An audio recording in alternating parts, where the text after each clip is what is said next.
In the heart of Maplewood, 10-year-old Maya Johnson finds herself at the center of a storm after standing up for a friend, leading to her unexpected arrest. This incident sparks outrage in the community and ignites a movement for change and accountability within the local police department. As Maya rallies her friends and neighbors, they launch initiatives like mentorship programs and community dialogues to foster understanding and build trust. However, just as progress begins to take root, unforeseen challenges arise, testing their newfound connections. Will the community be able to navigate these turbulent waters and forge a brighter future together? Join us on this journey of courage and resilience. Leave your thoughts in the comments below and subscribe for updates on Maya's inspiring story. What will happen next? In the small town of Maplewood, the sun cast a warm, golden light over the park, where children played and families gathered for picnics. Laughter echoed through the air, mingling with the sound of birds chirping in the trees. It was a perfect Saturday afternoon, the kind of day that filled hearts with joy and hope. Among the children was Maya Johnson, a spirited 10-year-old girl with a contagious smile and an adventurous spirit. Maya had always been known for her curiosity and her knack for storytelling. With a tangle of curly hair that framed her face and bright eyes that sparkled with mischief, she was the kind of girl who would find excitement in the mundane. Today, her mission was simple: to enjoy every moment with her friends and to soak up the sun's rays. "Race you to the swings!" Maya shouted, her voice filled with enthusiasm as she took off running. Her friends, Sarah, Jake, and Lily, followed closely behind, their laughter creating a symphony of joy. Maya's heart raced with exhilaration as she felt the wind rush past her, a sense of freedom enveloping her. The swings were a favorite spot, a place where they could soar into the sky and imagine themselves flying high above the clouds. As they took turns swinging, Maya couldn't help but dream about the stories she would write one day, the adventures she would embark on, and the people she would meet. But just as Maya was caught up in her daydream, the atmosphere in the park shifted. A group of older boys, roughhousing and throwing a football, drew closer to the swings.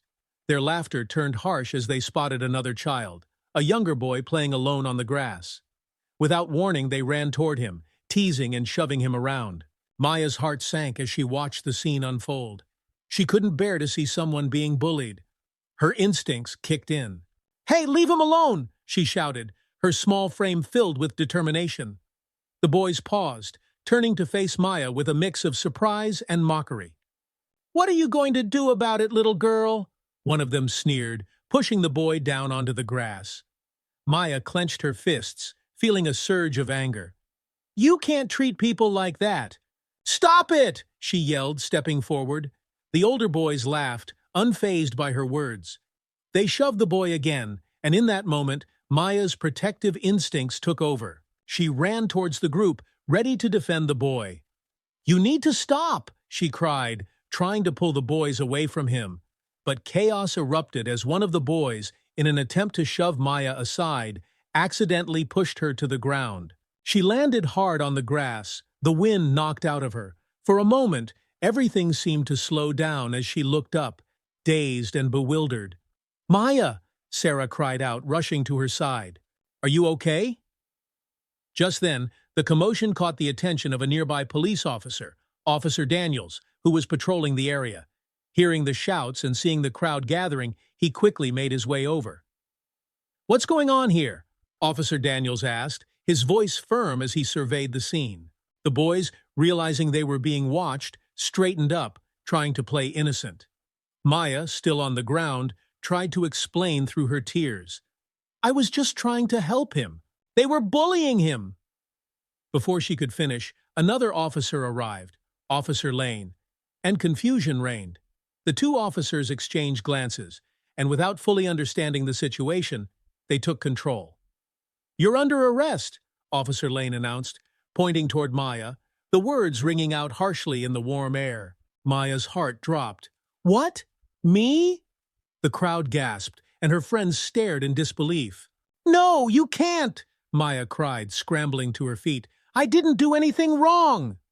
Officer Lane took hold of her arms, his grip firm but not cruel. Maya felt fear wash over her as she struggled to comprehend what was happening.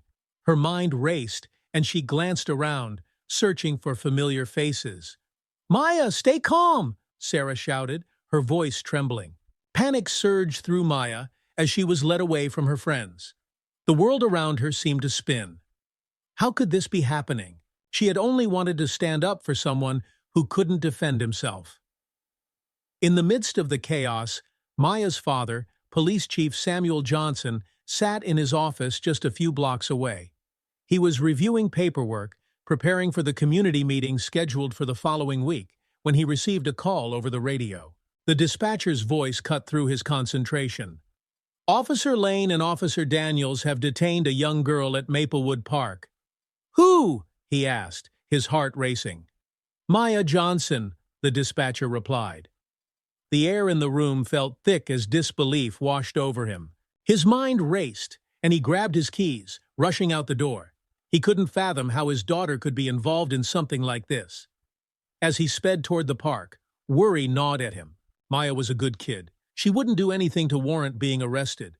He arrived to find a crowd gathered, murmuring anxiously. His eyes scanned the scene, and then he spotted her. Maya, standing there in handcuffs, tears streaming down her face. "Maya!" he shouted, pushing through the crowd, his heart pounding in his chest. She turned, eyes wide with fear and confusion, and their gazes locked. The world around him faded as he rushed forward. "What happened?" he asked, kneeling to her level, desperation lacing his voice. "I was just trying to help," Maya sobbed, her small voice breaking. "They were bullying him, Dad." A heavy silence enveloped them as Officer Lane and Officer Daniels stood nearby, looking uncertain. The reality of the situation settled heavily on Chief Johnson's shoulders. He was the police chief, the face of law enforcement in this town, and now his own daughter was at the center of a scandal. "Maya, I'm here," he said gently, his heart aching for her. "We're going to figure this out. Just hold on." As the crowd murmured around them, a mix of shock and disbelief, Johnson realized that this incident was more than just a mistake. It was a reflection of the tensions simmering within the community, a microcosm of the larger issues they faced. The moment felt pivotal, and he knew they had to address not only his daughter's arrest, but also the deeper underlying issues that plagued their town. This incident could be a turning point, a chance for change. But for now, his priority was clear: protect his daughter and find a way to navigate the storm that was about to unfold. This chapter sets the stage for the unfolding drama, introducing key characters and themes. If you would like to continue with specific sections or need any adjustments, let me know. The air in Maplewood was thick with tension, as Police Chief Samuel Johnson struggled to comprehend the chaotic scene unfolding before him. His daughter Maya stood at the center, surrounded by a mix of onlookers, fellow officers, and a growing sense of dread that gripped his heart. What should have been a joyful Saturday afternoon had spiraled into a nightmare, and he felt the weight of every gaze upon him. "Maya, sweetheart, I need you to take a deep breath," he said, crouching down to her level, trying to maintain his composure despite the whirlwind of emotions inside him. She looked so small and vulnerable, tears streaming down her cheeks, and the sight tore at him. "But Dad, I didn't do anything wrong," Maya cried, her voice cracking as she gestured toward the group of boys who had instigated the chaos. "I was just trying to help that kid." Officer Lane, still holding onto her arm, exchanged a glance with Officer Daniels, who stood nearby, his face etched with uncertainty. "We're just following protocol, Chief," Lane said, though the conviction in his voice wavered. She was involved in a disturbance. "Disturbance? You're arresting my daughter for trying to defend someone?" Johnson's voice rose, filled with a mixture of anger and disbelief. The crowd around them had grown, and he could feel their eyes, some filled with curiosity, others with sympathy. "Sir, we had to take action," Daniels interjected, his tone more conciliatory. "We didn't have the full picture at the time. It all happened so fast." Fast? Johnson echoed, incredulity painted on his face. You can't just arrest a child without understanding the situation. Let her go! Maya looked at her father, her eyes wide with a blend of fear and desperation. Please, Dad, I'm scared! In that moment, the commotion drew the attention of more bystanders, some recording the incident on their phones, capturing the chaos for social media. The murmurs of concern and disbelief rippled through the crowd, creating an atmosphere ripe for speculation. As Johnson stood there, his mind raced. He needed to de-escalate the situation, both for Maya's sake and for the reputation of the police department. With the community already on edge due to recent tensions, this incident could ignite a firestorm of outrage. Let her go, Johnson said firmly, his authoritative voice cutting through the noise. I'll take responsibility for her. You've made your point. There's no need for handcuffs. Reluctantly, Officer Lane released Maya's arm, allowing her to step closer to her father. Johnson pulled her into an embrace, shielding her from the prying eyes of the crowd. It's okay, Maya. I'm here, he whispered, his voice steadying her. Dad, I didn't want to get involved, she sobbed. I just wanted to help that boy. I know. You did the right thing, Johnson reassured her, though his heart ached at the thought of how this would affect her. But right now, we need to get out of here. As they stepped away from the gathering crowd, Johnson could feel the weight of the situation bearing down on him. Why don't we go to my office? He suggested, glancing at Maya. We can talk there away from all of this. Will they arrest me again? Maya asked, fear evident in her voice. No, sweetheart. You're safe now, Johnson promised, though he knew the road ahead would be fraught with challenges. The two made their way through the park, Johnson's heart heavy with worry. He could sense the whispers of the crowd following them, and the realization that his daughter's name would soon be at the center of a media frenzy weighed heavily on him. As they entered the police station, the familiar scent of coffee and paper filled the air, a stark contrast to the chaos outside. Johnson led Maya to his office, a small room lined with photographs of her growing up. He had always taken pride in his role as a father and as a chief, but now he felt the delicate balance between the two was crumbling. Sit down, Maya, he said gently, motioning to the chair across from his desk. He sat down too, trying to maintain a calm demeanor. I want you to tell me everything that happened. Maya took a deep breath, her eyes glistening with tears. I saw those boys pushing him around, she began, her voice quivering.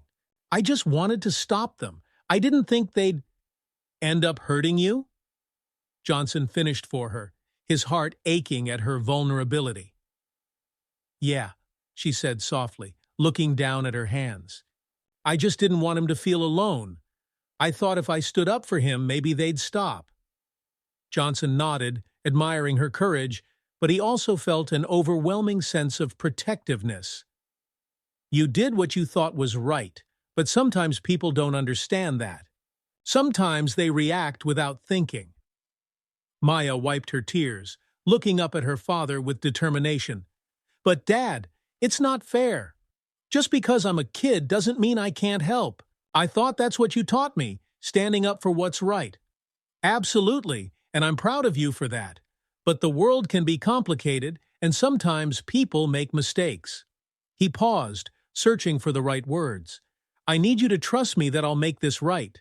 We're going to figure out what happened and why this went so wrong. Just then, the door opened, and Officer Lane stepped in, his expression serious. Chief, we need to talk, he said, glancing at Maya. This is bigger than we thought. Johnson felt a knot tighten in his stomach. What do you mean?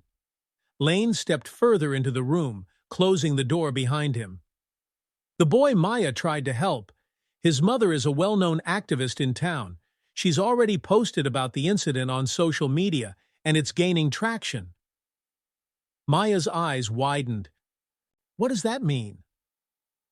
It means this isn't just a local incident anymore, Lane explained.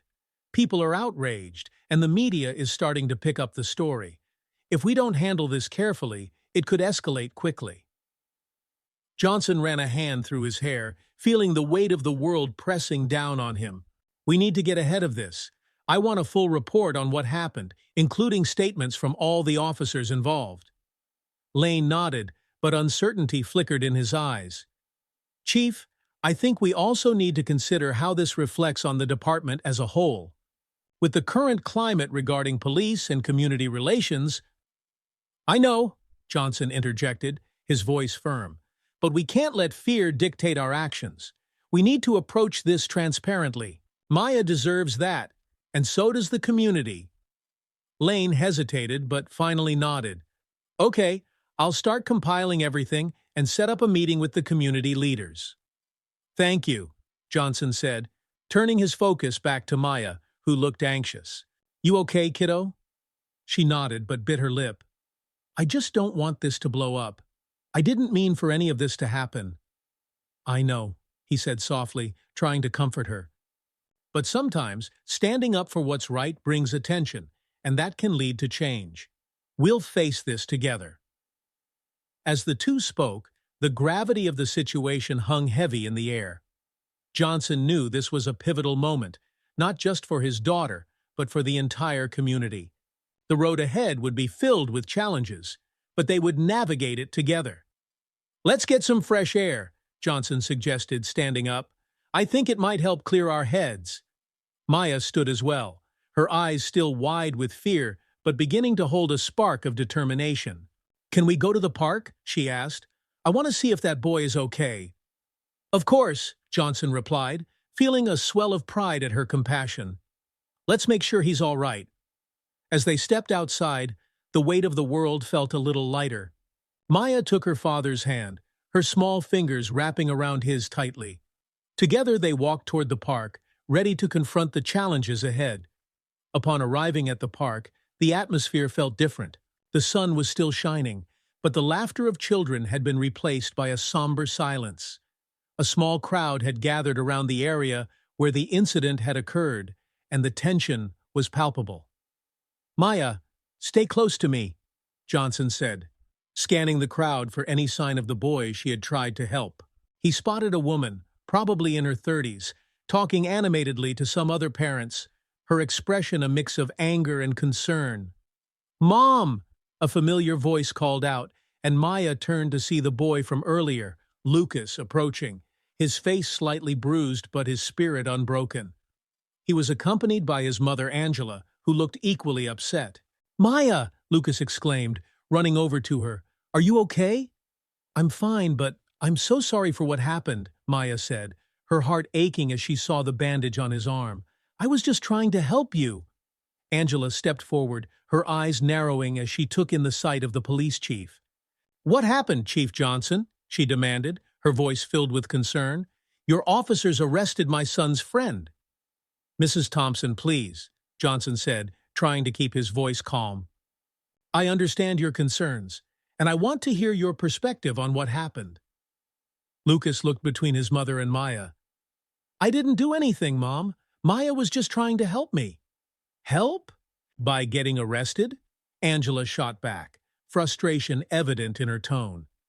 Johnson stepped in, holding up a hand to calm the situation. I understand the emotions are running high right now, but I want to assure you that we will investigate what happened. Maya acted out of a desire to protect, and I want to make sure she knows she did the right thing by standing up for a friend. Angela's expression softened slightly, but she was still wary. This isn't just about Maya.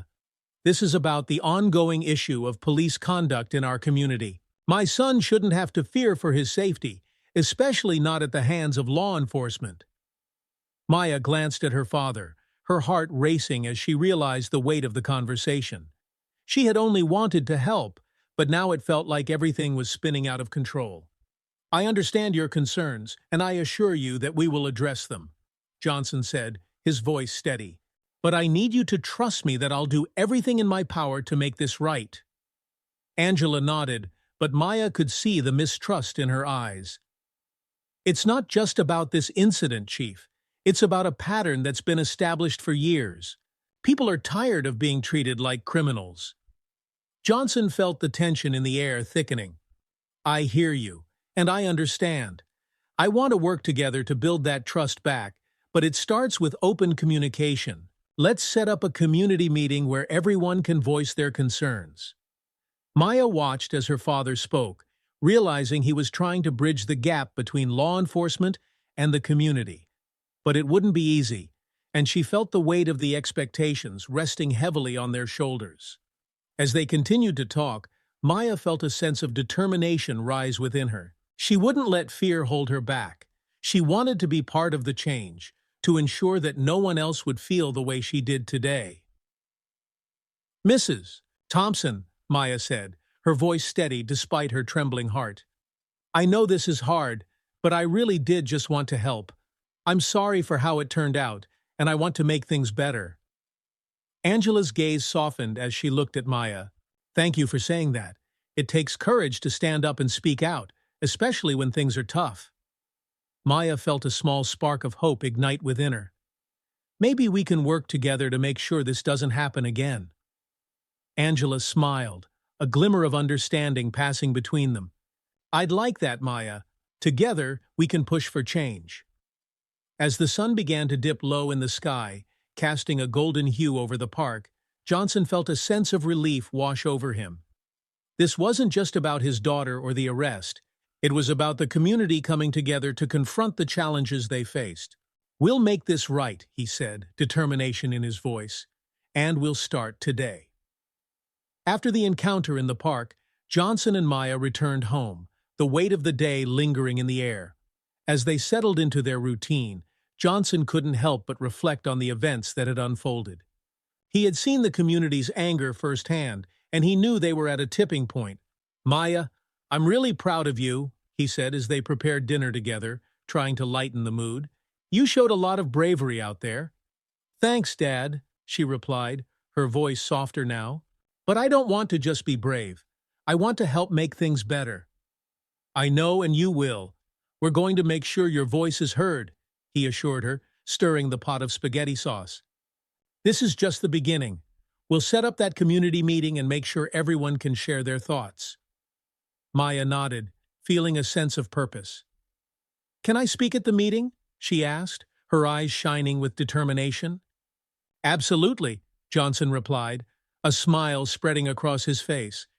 "You've got a powerful voice, and it deserves to be heard."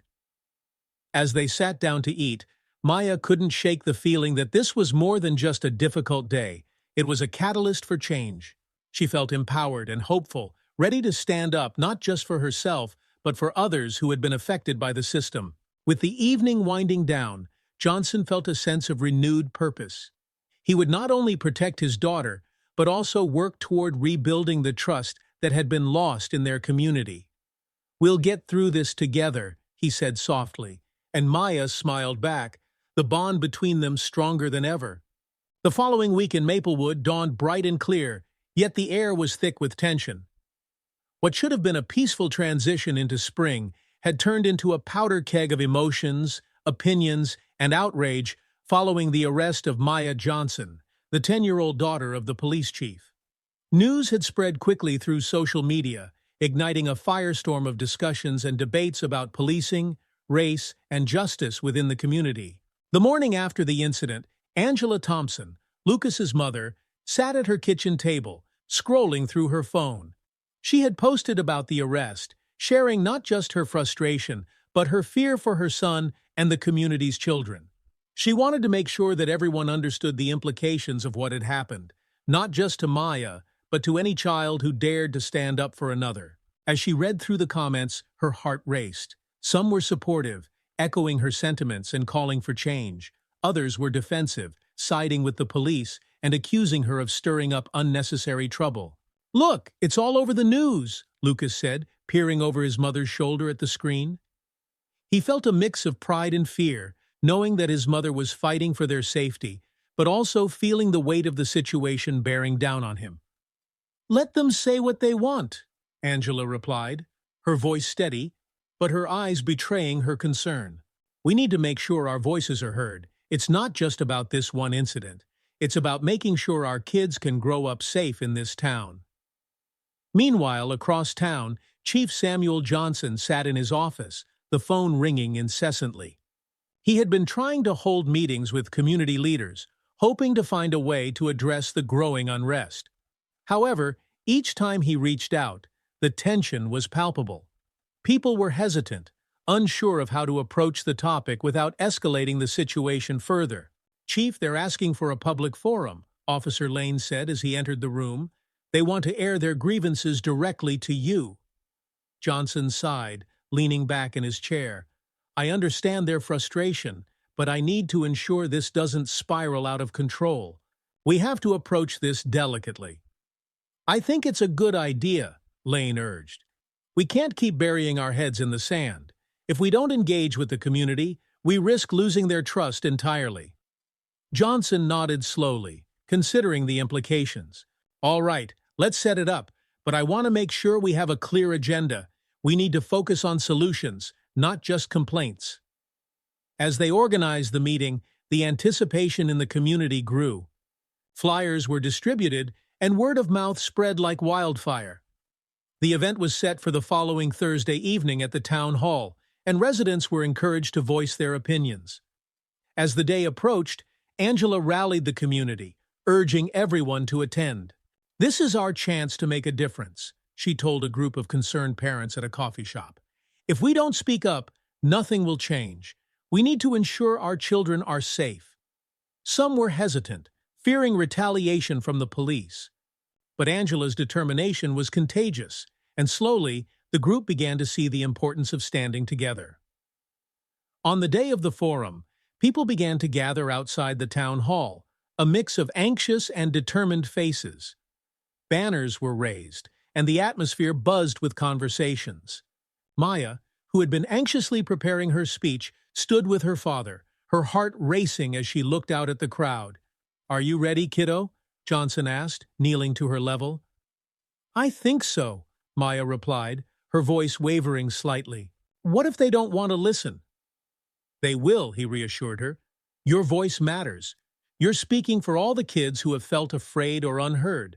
Remember, you're not alone in this." As the meeting commenced, the room filled with passionate voices. Johnson took the podium first, addressing the crowd with sincerity. "Thank you all for coming tonight. I want to acknowledge the pain and frustration that many of you are feeling, especially after what happened with my daughter Maya.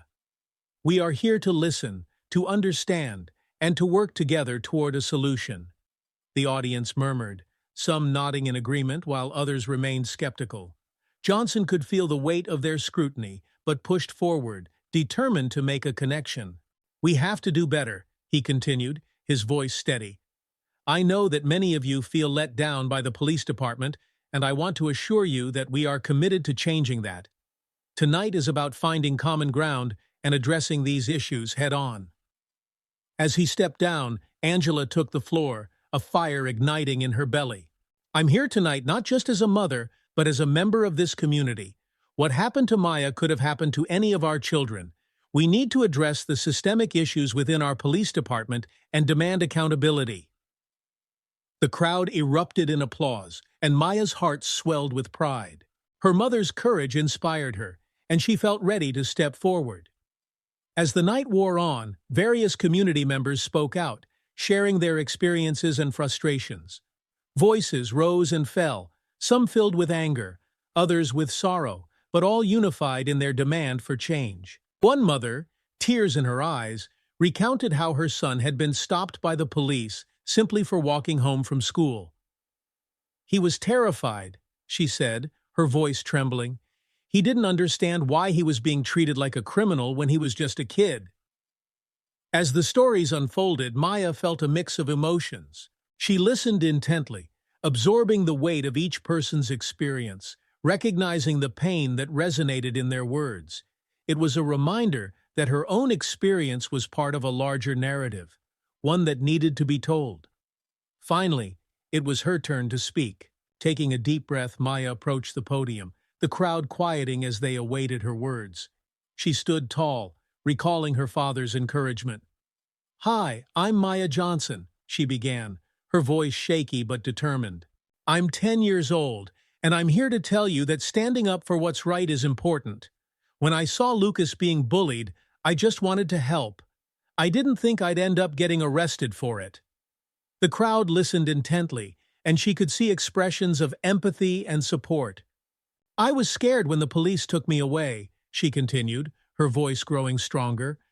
"I didn't understand why they didn't listen to me. I just wanted to be brave and help someone who needed it." As she spoke, she felt the warmth of their support wrapping around her. "I don't want other kids to feel scared like I did. I want everyone to know that they can stand up for each other no matter how old they are. We should feel safe to speak out and help one another." Her words hung in the air, and Maya could see the impact they were having. The audience was silent, hanging on her every word. "Thank you for listening," she finished, her heart racing as she stepped down from the podium, feeling a mix of relief and empowerment. She had done it. The crowd erupted into applause, a chorus of cheers and shouts of encouragement filling the room. Angela rushed to her daughter, enveloping her in a tight embrace. "You were amazing, Maya. I'm so proud of you." As the meeting continued, discussions shifted toward actionable steps. People began brainstorming ways to improve community-police relations, including workshops, community outreach programs, and increased transparency in policing practices. "We need to hold our police accountable," Angela said passionately. "We can't let fear keep us silent. It's time to demand changes that will protect our children." Maya's heart swelled with hope as she listened to her community rallying together. They were transforming their pain into a powerful force for change, and she felt honored to be a part of it. As the night came to a close, Johnson took to the podium once more, his heart full of gratitude for everyone who had spoken up. "I want to thank each and every one of you for your courage and honesty tonight. This is just the beginning of our journey together, and I promise to work diligently to ensure that your voices are heard." After the meeting, people lingered, engaging in conversations, sharing contact information, and discussing how they could work together. Maya stood beside her father, feeling a sense of belonging and unity. "Tonight was incredible," she said, beaming up at him. "I can't believe so many people care." "It's a beautiful thing," Johnson replied, his heart swelling with pride. "Change starts here, Maya. Together, we can make a difference." As they left the town hall, Maya looked back at the building, now illuminated by the warm glow of the streetlights. She felt hopeful, knowing they had taken a significant step toward addressing the issues facing their community. "Do you think things will really change?" she asked, her voice filled with curiosity. "I believe they will," Johnson said, placing a reassuring hand on her shoulder. "Change doesn't happen overnight, but if we keep working together, we can build a safer, more understanding community for everyone." Maya nodded, determination filling her heart. She had found her voice, and she was ready to use it. As they walked home under the starlit sky, she felt a renewed sense of purpose, knowing that this was just the beginning of a much larger journey. In the days that followed, the discussions sparked by the community meeting continued to reverberate through Maplewood. News outlets picked up the story, and articles began to emerge, highlighting both the arrest of Maya Johnson and the outpouring of support from the community. Social media exploded with hashtags like Chakri Justice for Maya and Chakri Stand Up for Change, and activists began to mobilize, calling for broader reforms in policing practices across the country. It was a movement that had been brewing for years, and now it was gaining momentum. Angela Thompson became a prominent voice in the movement, frequently interviewed by local news stations and featured in online articles. She used her platform to advocate for change, sharing her son's experience and the fears that many parents in the community faced. "I want to ensure that our children feel safe walking home from school or playing in the park," Angela said during one interview. "We must hold our police accountable and create a system that protects everyone, especially our most vulnerable." As the community continued to rally together, the police department faced increased scrutiny. Johnson found himself in meetings with city officials discussing potential reforms and strategies for rebuilding trust with the public. Despite the challenges, he remained committed to fostering an open dialogue with the community. He knew that the path to reform wouldn't be easy, but he believed that transparency and accountability were essential steps toward healing. As the weeks turned into months, Maya found herself increasingly involved in the movement. She attended meetings with her mother, sharing her experiences and advocating for other children who felt marginalized. Her courage inspired others, and she felt a sense of purpose and belonging.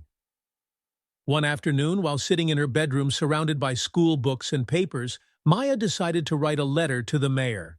She poured her heart into the pages, expressing her desire for a safer community and her hope that they could work together to create positive change. "Dear Mayor," she wrote, her pen moving swiftly across the paper, "my name is Maya Johnson and I am 10 years old. I want to help make our town a better place for all kids. We shouldn't have to be scared of the police. We should feel safe.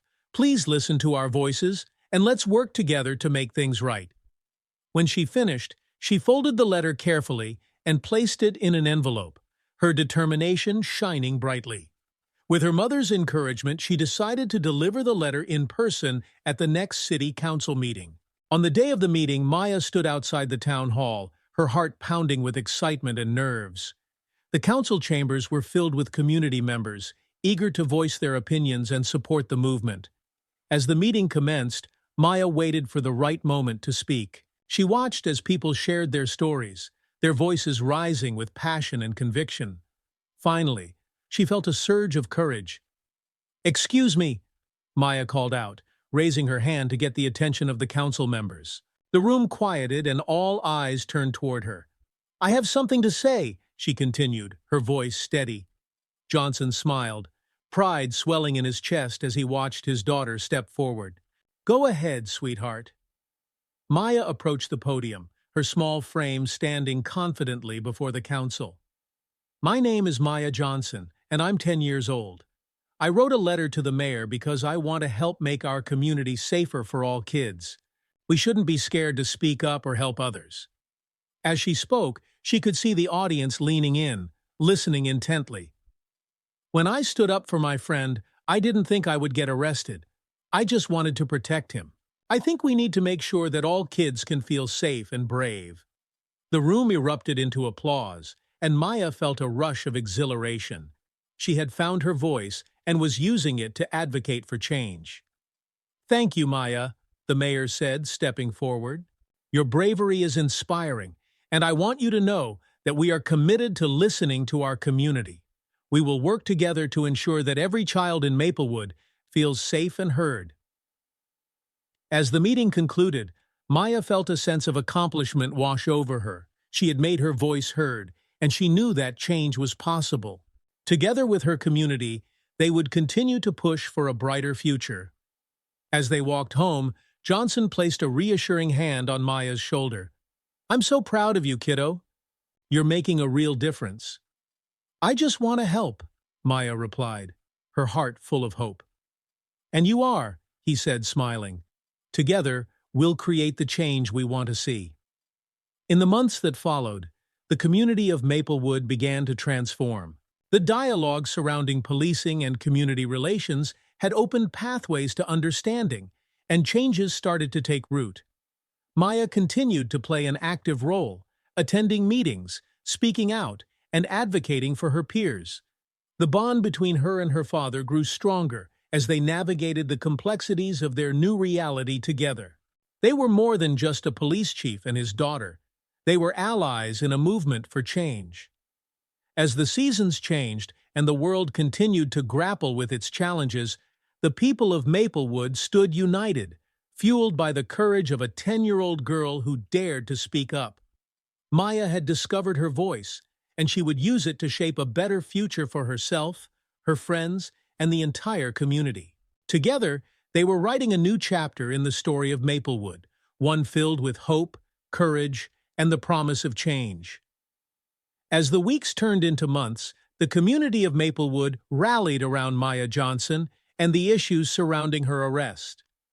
The momentum of the movement was palpable, and tensions within the town remained high. In response to the growing outcry, Police Chief Samuel Johnson knew it was time to delve deeper into the events surrounding that fateful day at the park. He initiated an internal investigation, determined to uncover the truth and restore trust in the police department. On a crisp Tuesday morning, Johnson gathered his officers in the station's conference room. The atmosphere was charged with a mix of anxiety and determination. Officers shuffled in, some wearing expressions of concern, while others appeared defensive.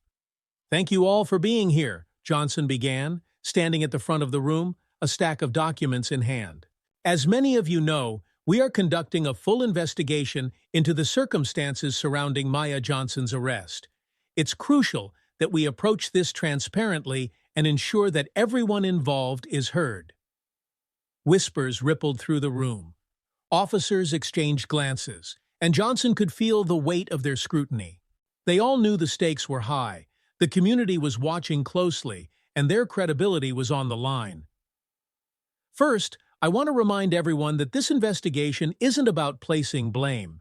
It's about understanding what went wrong and how we can prevent this from happening again," he continued. "We're here to learn and grow." Officer Lane, who had been supportive throughout the ordeal, raised his hand.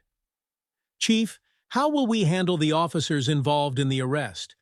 I think it's important to address their actions during this process." "Absolutely," Johnson replied, nodding. "We'll be interviewing all officers involved, including Officers Lane and Daniels, to get their perspectives on the situation. It's crucial that we document everything accurately." The officers sat in silence, absorbing the weight of the task ahead. Johnson could sense the underlying tension, a mix of defensiveness and acknowledgement of the necessity for change. He pressed on, detailing the steps of the investigation. Over the next few days, Johnson and his team worked tirelessly to gather testimonies from all parties involved in the incident. He began with the officers who had been on duty that day. Officer Daniels sat across from Johnson, his expression serious. "I didn't think we'd be arresting a child, Chief. When we got the call, it seemed like a typical disturbance, but I realize now we didn't assess the situation thoroughly." Johnson nodded, taking notes. "What was your first impression when you arrived on the scene?" Daniels paused, searching for the right words. "Honestly, I saw a crowd of kids, and when I saw Maya confronting the boys, I assumed it was just another playground scuffle. I didn't realize the gravity of the situation." "Do you think there was a better way to handle it?" Johnson probed. Daniels sighed. "In hindsight, yes. I wish I'd taken a moment to talk to Maya instead of jumping to conclusions. I should have listened to her." The conversation continued as they discussed the breakdown of communication and the need for better training in conflict resolution. Johnson felt a sense of relief that Daniels was willing to reflect on his actions, but he knew the real challenge lay ahead. Next, Johnson met with Officer Lane. He respected Lane's perspective, and he had seen him genuinely care for the community throughout the events that unfolded. "Chief, I want to apologize for what happened that day," Lane said, his voice low. "I didn't think we were crossing any lines. I thought we were just following protocol." "I appreciate your honesty," Johnson replied, leaning forward. "What do you think could have been done differently?" Lane hesitated, clearly wrestling with the implications of the question. "I think we need to be more aware of the context. Maya was trying to help, and we didn't recognize that. We need training on how to interact with children and how to de-escalate situations." "That's a great point," Johnson said, jotting down notes. "We need to work on building better relationships with the community, especially the youth. They shouldn't be afraid to speak up or seek help." The two men discussed the importance of community policing and building trust. Johnson felt a sense of hope that Lane could play a role in implementing the necessary changes. After interviewing the officers, Johnson knew it was time to speak with Maya. He wanted to ensure that she felt comfortable sharing her experience and that her voice was at the center of the investigation. Maya arrived at the station, her small frame exuding confidence despite the weight of the situation. She was accompanied by her mother, Angela, who offered a reassuring smile. "Hey, kiddo," Johnson greeted her, kneeling to her level. "Thank you for coming. I know this isn't easy, but your perspective is so important." Maya nodded, her expression serious. "I just want to make sure this doesn't happen to anyone else." "Absolutely," Johnson said, leading them into a quiet room. I want you to feel safe sharing your thoughts. This is a space for you to tell us what happened." Maya took a deep breath, her hands fidgeting in her lap. "When I saw Lucas being bullied, I just wanted to help. I didn't think they'd arrest me. I thought they would listen." Johnson leaned forward, genuinely interested in her experience. "How did it feel when you were being arrested?" "It was scary," Maya admitted, her voice shaking slightly. "I didn't understand why they didn't believe me. I felt like no one was listening." Johnson felt his heart ache for her. "Maya, I want you to know that we're listening now. Your voice matters, and we're here to make things right." "Thank you," she replied, a small smile breaking through her anxiety. As she recounted her experience, Maya expressed the confusion and fear she felt when the officers took her away. "I thought I was doing the right thing, but it felt like I was the one in trouble. It wasn't fair." Johnson nodded, taking notes. "It's not fair, and I want to ensure that you and other kids feel safe when they speak up. We need to create an environment where children can ask for help without fear of punishment." After gathering testimonies from Maya and the officers, Johnson knew it was crucial to listen to the community's perspective. He scheduled meetings with local activists, parents, and educators, eager to hear their thoughts on improving relations between the police department and the community. One evening, he met with a group of parents at a local community center. The room was filled with concerned faces, and the atmosphere buzzed with a mix of apprehension and determination. "Thank you all for coming," Johnson began, addressing the crowd. "I want to emphasize that this is a space for open dialogue. I'm here to listen to your experiences and suggestions for moving forward." Angela Thompson was among the parents present, her voice steady as she spoke. "We need to ensure that our kids feel safe, not just from bullying, but from the police as well. We want accountability, and we need to know that you're willing to make real changes." "Absolutely," Johnson replied, taking notes. "I understand your concerns, and I want to assure you that we're committed to reforming our practices. We want to build trust within the community." Another parent, a mother of 3, spoke up. "We need more outreach programs. Our kids need to see police officers as allies, not threats. We need to build relationships before any incident occurs." Johnson nodded, recognizing the wisdom in her words. Community policing initiatives are essential. We can work together to create programs that foster connections between officers and families. As the meeting continued, parents shared their concerns, frustrations, and hopes for a better future.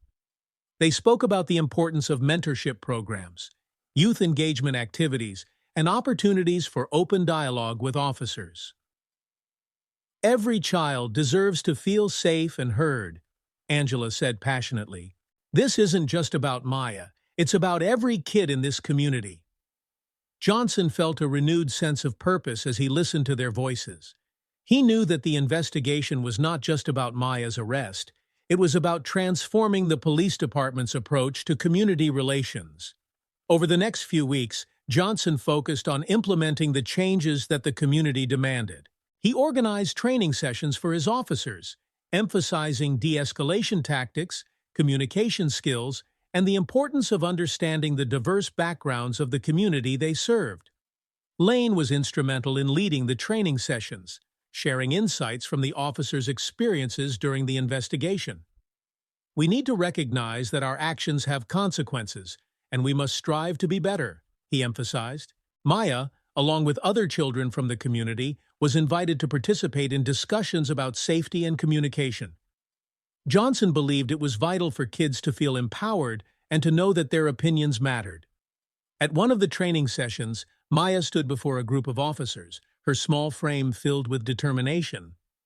"I just want to say that we're not trying to cause trouble. We want to help each other and feel safe. Please listen to us." Her words resonated deeply, and several officers nodded in agreement. They were beginning to see the importance of building connections, and Maya's bravery inspired them to think differently. As the investigation progressed, Johnson organized a town hall meeting to share updates with the community. He wanted to be transparent about the changes being made and to invite feedback from residents. The night of the meeting, the town hall was filled with a diverse crowd: families, activists, community leaders, and concerned citizens. The atmosphere buzzed with anticipation, and Johnson could feel the weight of the moment. "Thank you all for being here tonight," Johnson began, standing at the podium. "I want to start by acknowledging the pain and frustration that many of you have expressed over the past few months. We are committed to making real changes within our police department, and tonight I want to share our progress and plans moving forward." He detailed the steps taken during the investigation, emphasizing the importance of community input. "We've implemented training sessions focusing on de-escalation, communication, and understanding. We've also created outreach programs that connect officers with local youth." Angela stood up, her expression a mix of hope and skepticism. "That's great to hear, but how can we be sure these changes will stick? We need accountability and follow-through." Johnson nodded, acknowledging her concerns. "I understand, and we are working on establishing community oversight committees to ensure transparency. We want to build trust, and that starts with accountability." The room filled with murmurs of agreement, and Johnson could sense the community's willingness to engage in the process. He invited residents to share their thoughts and ideas, encouraging open dialogue. As parents and community members spoke, the discussion became increasingly constructive. Ideas flowed freely, from establishing youth mentorship programs to creating platforms for ongoing dialogue between the police and community. The evening ended with a sense of unity, and as people left the town hall, there was a renewed sense of hope in the air. Maya stood beside her father, feeling proud of the progress they had made together. "Do you think we really made a difference?" she asked, her eyes sparkling with excitement. "I believe we did, Maya," Johnson replied, a smile spreading across his face. "This is just the beginning, but it's a step in the right direction."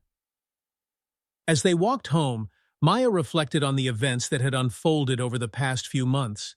She felt a sense of empowerment, knowing that her voice had played a role in initiating change. "Dad," she said, her tone serious, "I want to keep helping. Can we keep doing this?" "Of course, sweetheart," he replied, his heart swelling with pride. "Your voice is powerful, and together we can make a lasting impact." As the weeks turned into months, the investigation culminated in a comprehensive report detailing the findings and recommendations for reform. Johnson presented the report at a community meeting, outlining the steps that would be taken to improve police practices and restore trust. The meeting was met with enthusiasm, and community members expressed their gratitude for the changes being implemented. Johnson felt a renewed sense of purpose, knowing that they were moving toward a brighter future for Maplewood. As the investigation concluded, it was clear that the journey was far from over. The road to rebuilding trust and improving community relations would be ongoing, but with each step taken, they were forging a new path together. Maya stood by her father's side, feeling a deep sense of pride in what they had accomplished. She had found her voice and used it to advocate for change, and she knew that her journey was just beginning.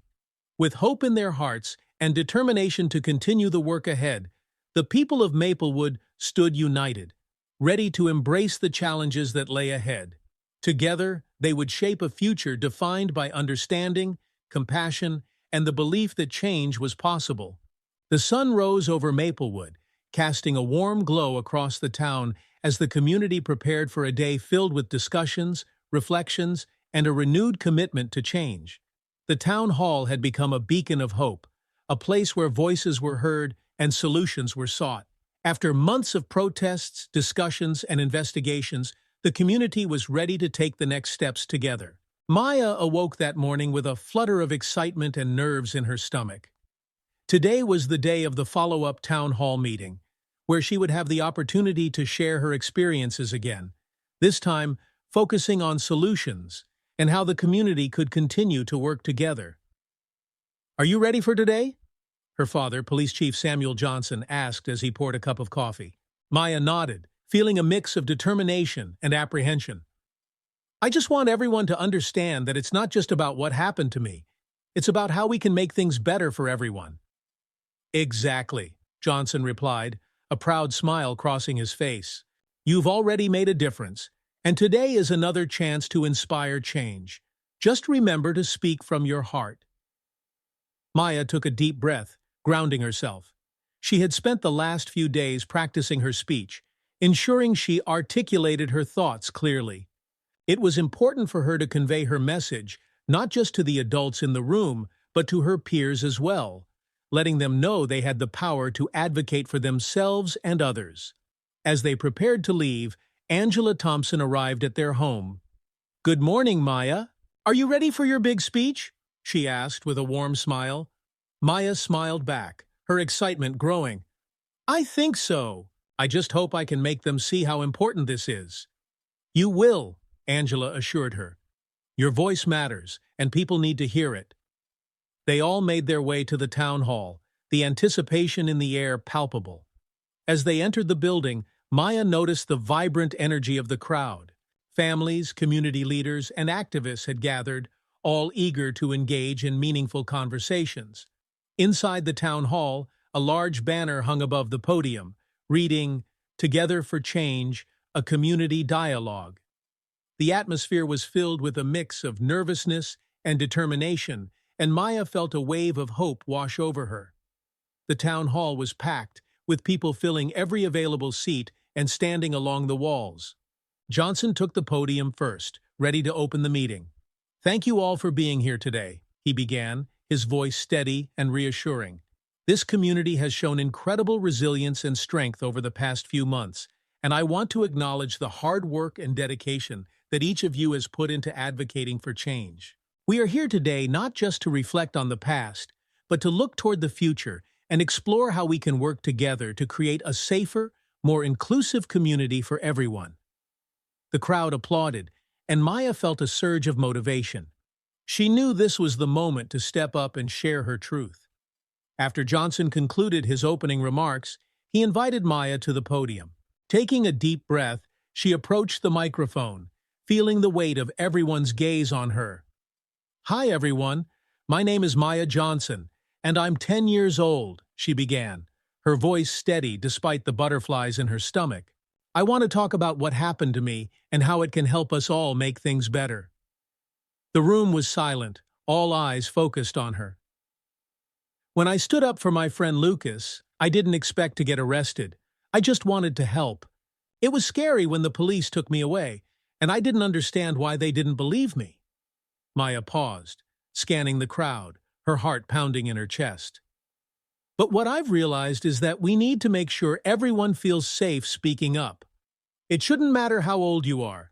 If you see someone being bullied or treated unfairly, you should be able to stand up without fear." As she spoke, she felt the crowd's support. She continued, "We need to create a community where kids can feel empowered to help each other. I want every child in Maplewood to know that they can speak up and that we'll be listened to."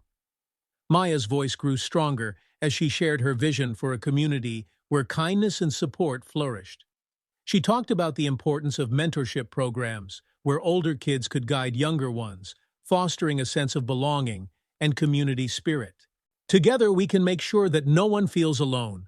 We can work together to create safe spaces where everyone feels valued," she concluded, her heart racing. The crowd erupted into applause, and tears filled Angela's eyes as she watched her daughter. Maya stepped down from the podium, feeling an overwhelming sense of pride and accomplishment. As the meeting progressed, community members began to share their thoughts and experiences.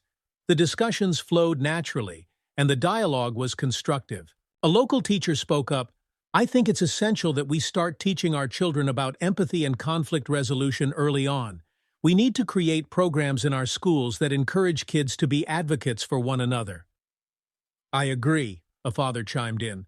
"We should also involve police officers in these programs so that our children can see them as allies rather than authority figures to fear." The crowd nodded in agreement, and the atmosphere buzzed with enthusiasm. Johnson took notes, absorbing every idea shared. He knew that the collaboration between the police department and the community was vital for lasting change. As more people spoke, Maya felt a sense of hope blossoming within her. This was what she had wanted: to create a space where everyone felt heard and valued. However, not all voices were supportive. During the discussions, one community member stood up, his face etched with anger. "We can't just pretend that everything is fine. The police have failed us time and time again. How can we trust you to make real changes?" The room fell silent, tension filling the air. Johnson stood tall, ready to address the concern. "I understand your frustration, and it's valid. I can't erase the past, but I can promise you that we're committed to working together to make real, lasting change. We need your voices to help guide us." The man crossed his arms, unconvinced.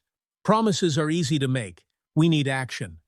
Maya felt a surge of determination. She had experienced the fear and uncertainty firsthand, and she wanted to help bridge the gap between the community and the police. "I know it's hard to trust," she said, stepping forward, "but if we all work together, we can make a difference. It starts with us believing in each other." The man met her gaze, and for a moment, the tension in the room softened. Johnson nodded, appreciative of Maya's courage to speak out. "I believe you're right," the man finally said, his voice quieter.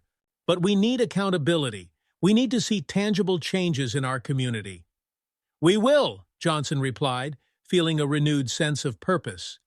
"We are committed to ensuring that accountability is a part of our process moving forward. We will hold ourselves accountable to you, the community."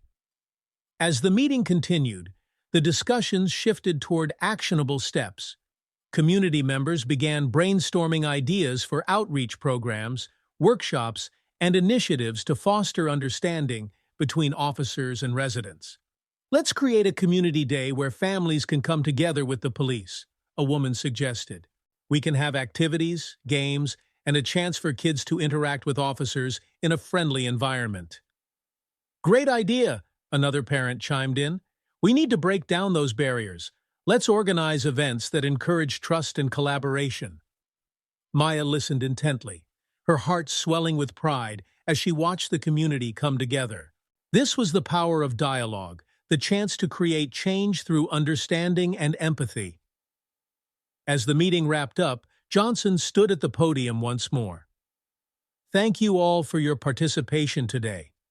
Your voices are invaluable, and we will work together to implement these ideas. We're committed to making Maplewood a safer place for everyone." The crowd erupted into applause, and Maya felt a rush of emotion. She had never felt more connected to her community, and she knew that they were on the right path. After the meeting, people mingled, discussing ideas and exchanging contact information. Maya stood by her father, smiling as she watched the connections forming around her. "You did an amazing job, Maya," Johnson said, placing a hand on her shoulder. "Your voice truly matters, and you've inspired so many people tonight." "Thanks, Dad," she replied, beaming with pride. "I just want to keep helping." As the crowd began to disperse, Maya noticed a group of children nearby, giggling and playing together. She felt a surge of hope, realizing that they were the future. If they could learn to stand up for one another, they could create a better world. As the sun set over Maplewood, casting a golden hue across the sky, Maya walked home hand in hand with her father. The events of the day swirled in her mind, and she felt a sense of purpose like never before. "Do you think things will really change?" she asked, looking up at Johnson. "I believe they will," he replied, his voice filled with conviction. "But it's going to take all of us working together. Change doesn't happen overnight, but every step we take brings us closer." "I want to keep being a part of it," Maya said, her heart racing. "I want to help other kids feel safe and strong." "You already are, Maya," Johnson said, pride evident in his voice. "Your courage has already made a difference, and you have a bright future ahead of you." In the days that followed, the community remained energized by the discussions and ideas generated during the town hall meeting. Parents and children began organizing events, establishing youth mentorship programs, and planning community days with the police department. Maya felt invigorated, participating in every planning session she could. She wanted to ensure that her peers felt empowered and heard, just as she had. She reached out to friends, encouraging them to get involved and share their ideas. Together, they organized a Kids' Day of Empowerment, an event that aimed to foster connections between children and local law enforcement. They envisioned a day filled with activities, games, and opportunities for kids to interact with officers in a relaxed, fun environment. As the day approached, excitement filled the air. Flyers were distributed throughout the community, and word spread quickly. Maya's friends rallied behind her, eager to help make the event a success. On the day of the event, the park was transformed into a vibrant gathering space filled with laughter and joy. Colorful banners adorned the trees, and booths were set up for various activities. Officers from the police department were present, ready to engage with the community. Maya stood at the entrance, welcoming families as they arrived. She felt a rush of excitement as she saw kids running toward the games, their faces lit up with smiles. "Are you ready for a great day?" she asked, her enthusiasm infectious. As the event began, officers participated in various activities, playing games, leading arts and crafts, and even sharing stories. Maya was thrilled to see the positive interactions unfolding before her eyes. The children were laughing and playing, and the officers were connecting with the community in a way they had never experienced before. As the day progressed, Maya watched as her friends engaged with the officers, sharing stories and asking questions. It was heartwarming to see the barriers between children and police slowly dissolving. "Can we play basketball with you?" a group of boys asked an officer who had just finished a game. "Of course, let's show you some moves," the officer replied, joining them on the court. Maya felt a surge of joy as she witnessed the camaraderie developing. This was what she had envisioned, a day where everyone could come together, have fun, and build relationships. During the lunch break, Maya took a moment to reflect on the day. She sat under a tree, watching families enjoy the picnic-style lunch spread across the grass. Parents chatted with officers, sharing concerns and ideas for improving community relations. Suddenly, Angela joined her, a beaming smile on her face. "Maya, this is amazing. Look at everyone coming together." "I know. I'm so happy to see all the kids and officers playing and having fun," Maya replied, her heart swelling with pride. "This is just the beginning, Mom." As the day continued, Maya took the opportunity to share her story with other children. She spoke about the importance of standing up for one another and how they could all be advocates for change. "Remember, it's okay to ask for help," she told them. "If you see someone being treated unfairly, don't be afraid to speak up." The kids nodded, inspired by Maya's courage. She felt a sense of fulfillment, knowing she was helping to create a culture of kindness and support among her peers. As the day came to a close, Maya gathered with her father and Angela to reflect on the success of the event. "I can't believe how many people showed up," Maya exclaimed, her eyes shining with excitement. "Today was a huge step forward for our community," Johnson said, pride evident in his voice. "You should be incredibly proud of what you've accomplished." Angela nodded in agreement. "You've brought so many people together, and I can see the positive impact this will have on our town. This is just the beginning." As they packed up the event, Maya felt a sense of purpose and fulfillment. She had helped create a space where children and officers could connect, learn from one another, and build trust. In the following weeks, the momentum from the Kids' Day of Empowerment continued. The police department implemented community outreach initiatives, fostering ongoing dialogue between officers and residents. Maya remained involved, attending meetings and advocating for further changes. She felt empowered, knowing that her voice mattered, and she was determined to help other children feel the same way. During one of the community meetings, Johnson announced the establishment of a youth advisory board within the police department. The board would allow young people to voice their concerns and suggestions, ensuring their perspectives were included in decision-making processes. Maya's heart soared with excitement as she listened. "This is amazing! We'll finally have a say in what happens in our community." As the weeks turned into months, the community began to heal. The relationships built during the outreach initiatives flourished, and the town of Maplewood began to transform into a safer, more inclusive space for everyone. Maya's journey had sparked a movement, and she was determined to keep the momentum going.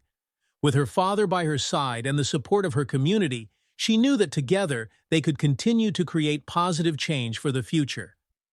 As the seasons changed and the leaves turned vibrant shades of orange and gold, Maya felt a deep sense of gratitude. She had experienced fear, frustration, and uncertainty, but she had also discovered her voice and the strength of her community.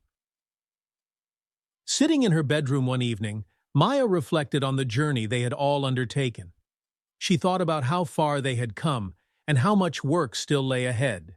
The lessons she had learned would stay with her forever. "Maya," her father called from the living room, "come join us for dinner." She smiled, knowing that her family's support had been instrumental in her journey. As she walked downstairs, she felt a sense of belonging and purpose. "Did you finish your homework?" Johnson asked, a teasing smile on his face. "Almost," she replied, giggling, "but I wanted to write down some ideas for our next community meeting." "That's my girl," Johnson said, beaming with pride. "I can't wait to hear them." As they sat down to eat, the warmth of family filled the room. Maya knew that while the road ahead would be challenging, she was ready to face whatever came next. Together, they would continue to work toward a brighter future for Maplewood, a place where every child could feel safe, heard, and empowered to make a difference. As the leaves began to fall, signaling the onset of autumn, the atmosphere in Maplewood was a mix of hope and uncertainty. The community had rallied around Maya Johnson's story, and initiatives to bridge the gap between the police department and the community were underway. However, beneath the surface, tensions lingered, waiting to be addressed. The investigation into Maya's arrest was far from over, and Police Chief Samuel Johnson was determined to uncover the truth. In the weeks following the community events, Johnson worked diligently to ensure that the recommendations from the Youth Advisory Board and community meetings were put into action. He held regular meetings with his officers to discuss the changes needed within the department and how they could better engage with the community. Yet he knew that to truly rebuild trust, they had to address the events leading up to Maya's arrest comprehensively. The internal investigation had gathered testimonies from the officers involved, but there were still many unanswered questions. Johnson decided it was time to look beyond the police department and delve into the community's experiences. He reached out to community leaders, local activists, and educators, inviting them to share their insights into the police-community relationship. Johnson was committed to listening and learning, acknowledging that he didn't have all the answers. One sunny afternoon, Johnson hosted a roundtable discussion at the community center, inviting various stakeholders to share their experiences and thoughts on policing in Maplewood. As the participants settled into their seats, Johnson felt a mixture of anticipation and apprehension. "Thank you all for coming," Johnson began, looking around the room. "I believe that the only way to foster real change is by listening to the voices of this community. We're here to discuss the events surrounding Maya's arrest and how we can ensure this doesn't happen again." Angela Thompson was among the attendees, her voice steady as she addressed the group. "It's important for everyone to recognize that this is not just about one incident. It's about a pattern that has affected many families in our community. We need to talk about those experiences." Johnson nodded, appreciating the gravity of her words. "I understand, and I want to create a space where we can have an honest dialogue. What have been your experiences with the police?" Several voices chimed in, sharing their stories. One woman recounted an incident where her son had been stopped and questioned by the police while walking home from school. "He was terrified and confused," she said. "He didn't understand why he was being treated like a criminal when he hadn't done anything wrong." Another participant, a local teacher, shared her concerns about the lack of communication between the police and the community. "Many of our kids are afraid to approach officers because they don't know how they will be treated. We need to break down those barriers." As the discussion unfolded, Johnson took meticulous notes, realizing that the police department needed to do more to engage with families and build trust. He was struck by the recurring theme of fear of authority figures, fear of being misunderstood, and fear of retaliation. After the roundtable, Johnson met privately with Angela to discuss further actions. I appreciate your insights today, he said, sincerity in his voice. I want to ensure we're taking the right steps to address the concerns raised. What do you think we should do next?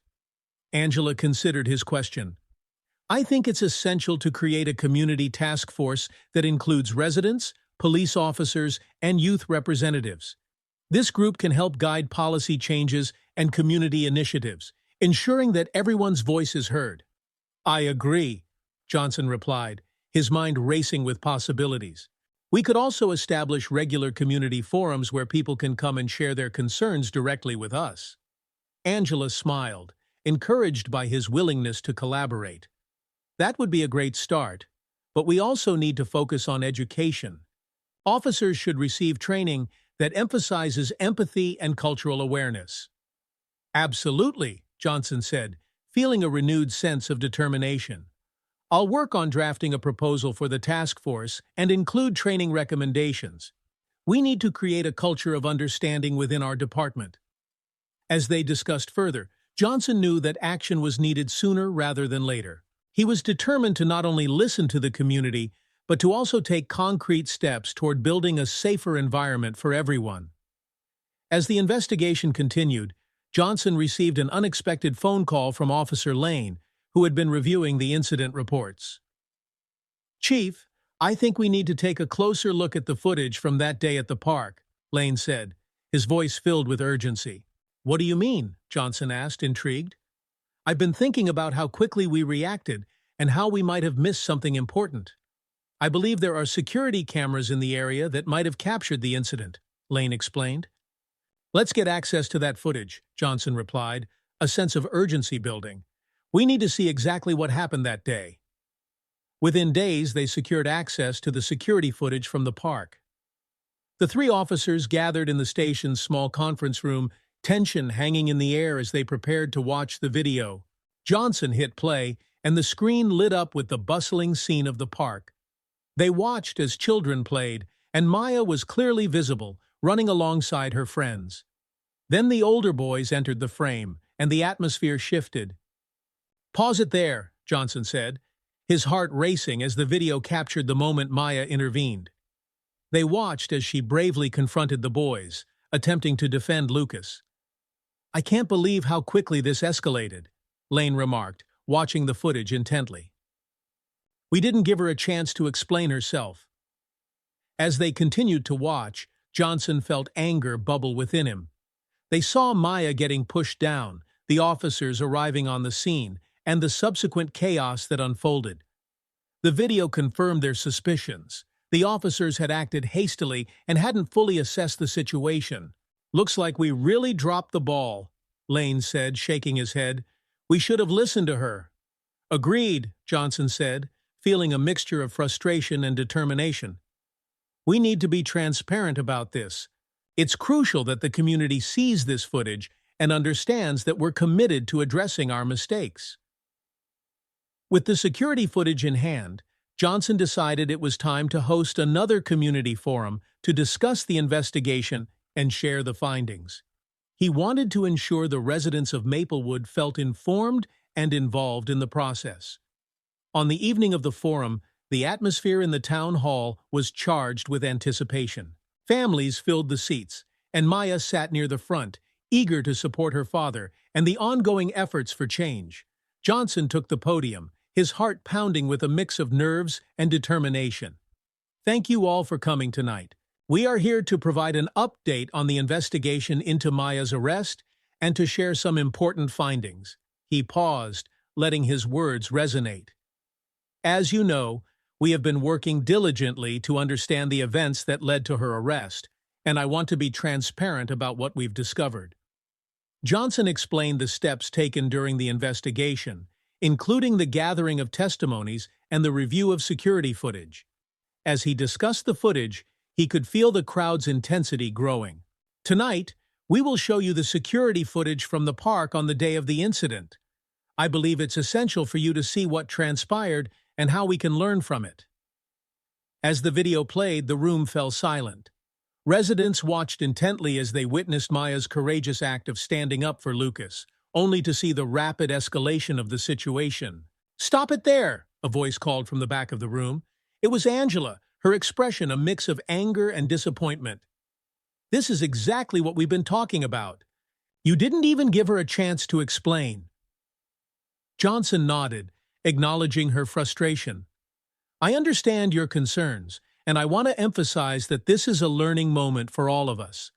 We can't change the past, but we can use it to build a better future. After the video concluded, the room erupted into a mix of shouts and applause. The community was stirred, emotions running high as people reacted to what they had just witnessed. A local activist stood up, addressing Johnson directly. We need accountability. This isn't just about training. It's about ensuring that our officers are held responsible for their actions. Absolutely, Johnson agreed, sensing the urgency in her voice.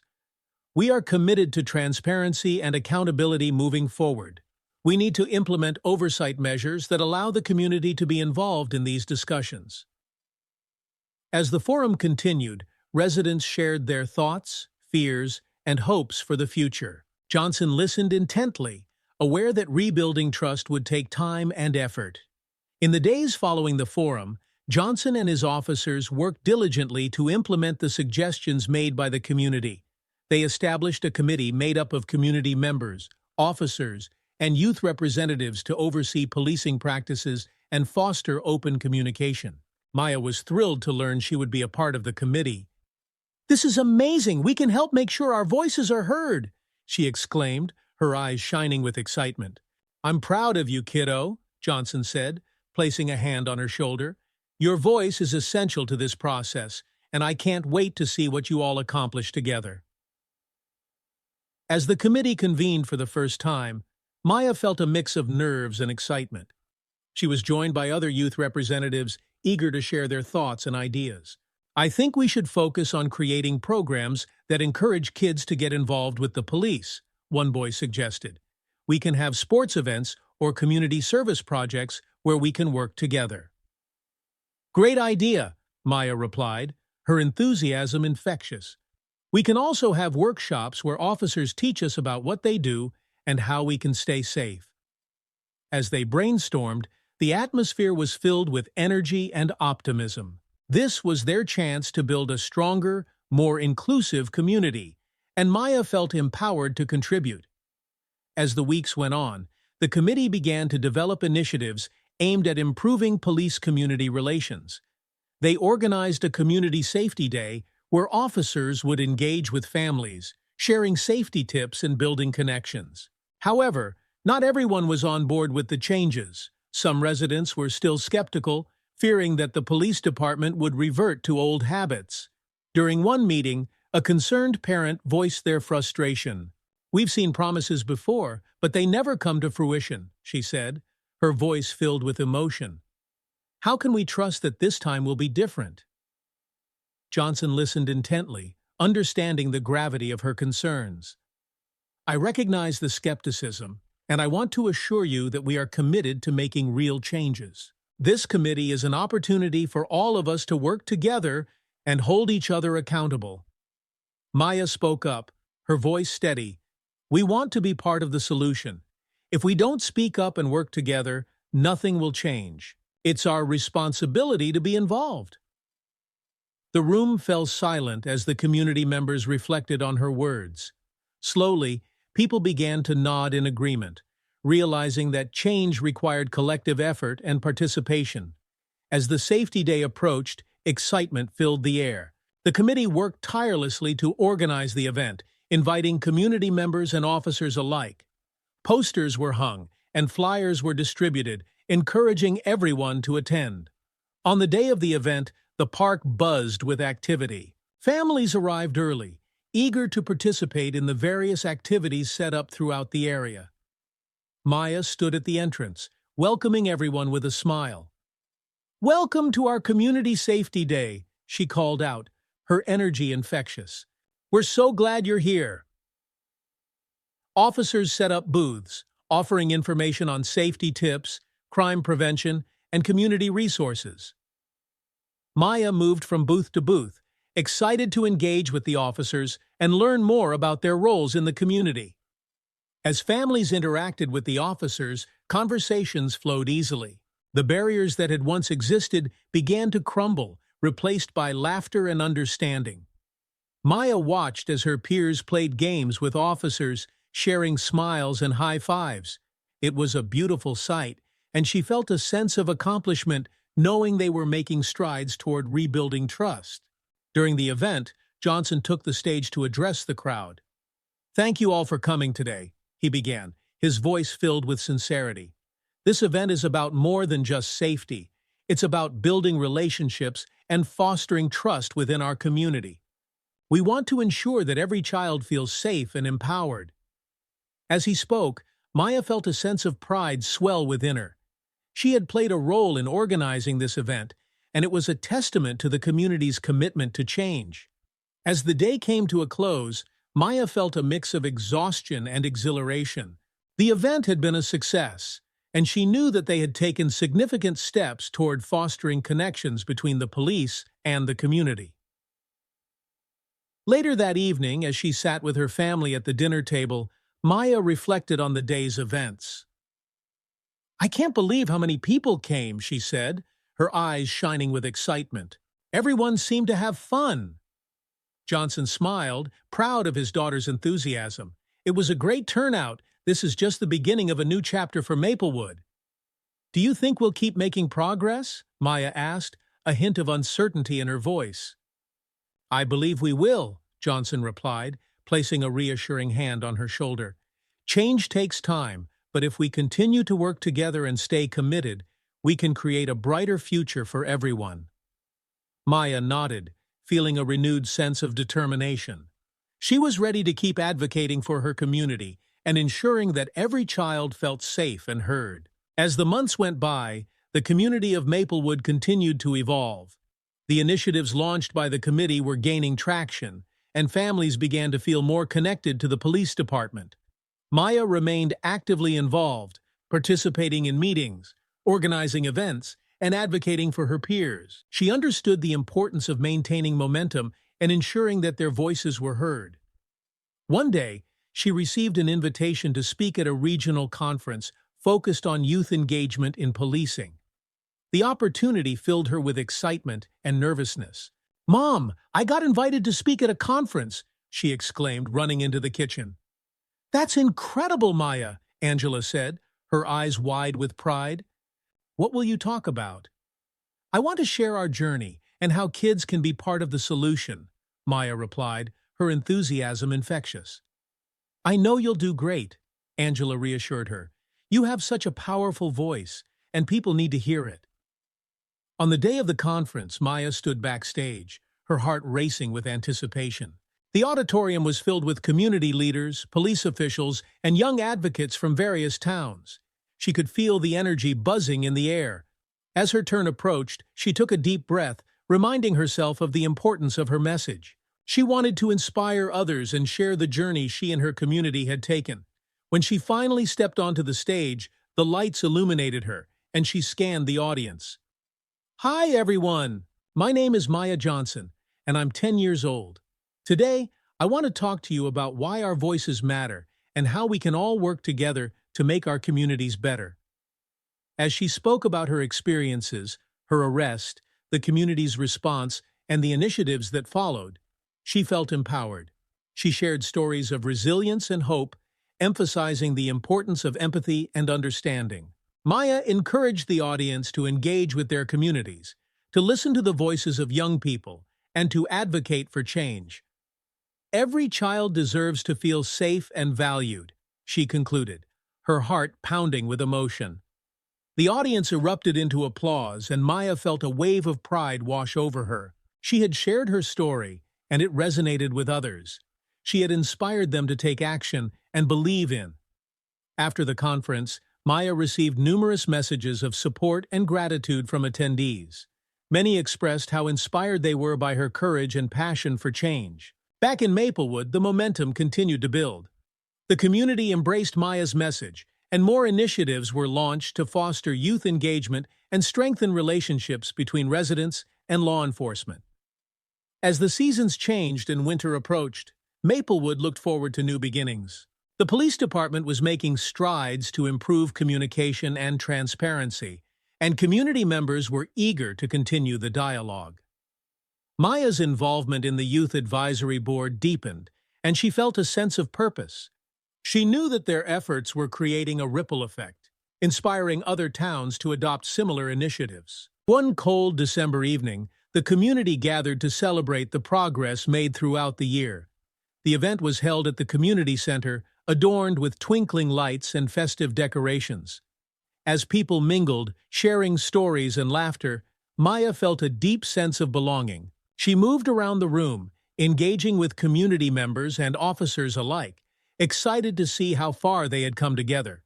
Johnson stood at the front of the room, ready to address the crowd. "Thank you all for being here tonight to celebrate the incredible progress we've made as a community. Your voices have been essential in shaping a safer, more inclusive Maplewood." As the evening continued, Maya was invited to share her thoughts. Standing before her friends, family, and community members, she felt a rush of excitement. "I just want to say how proud I am of all of us," she began, her voice steady. "This year has been a journey, and I've learned so much about the power of our voices.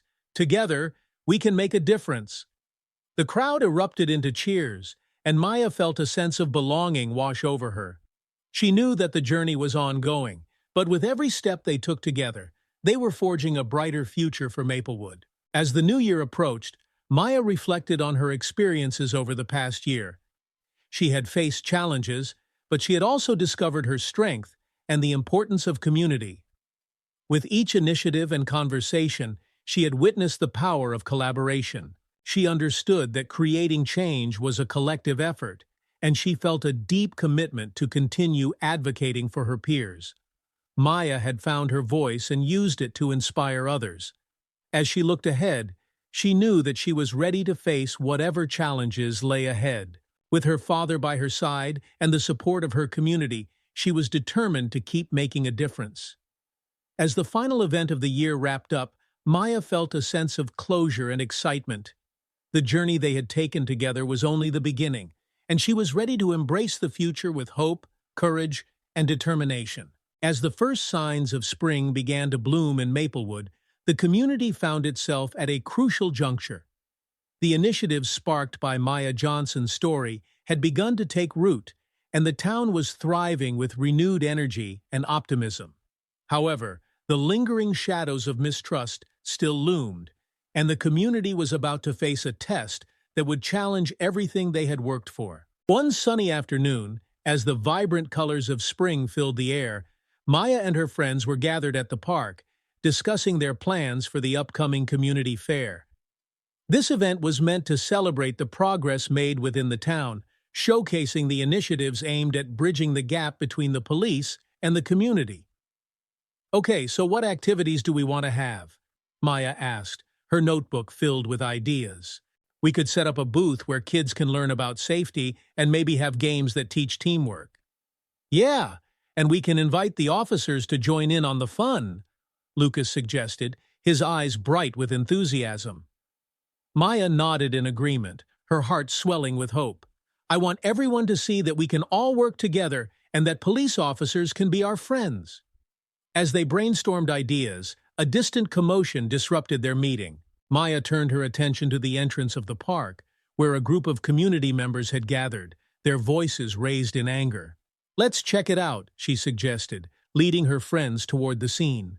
As they approached, Maya recognized the faces in the crowd. Some were familiar, others were new. The energy in the air was thick with tension. A protest was forming, and the shouts echoed around the park. "Justice for our children!" a woman shouted, her voice filled with passion. "We will not be silenced!" Maya's heart raced as she realized that this was not just a spontaneous gathering. It was a reaction to the ongoing issues within the community. She could sense the anger and frustration in the air, and her instincts told her that this could lead to something serious. The crowd had gathered to protest an incident involving a police officer from a neighboring town who had used excessive force during an arrest. News had spread quickly, igniting outrage among community members who feared for their safety and the safety of their children. Maya felt a surge of determination. This was the moment to stand up and speak out for what was right. She turned to her friends.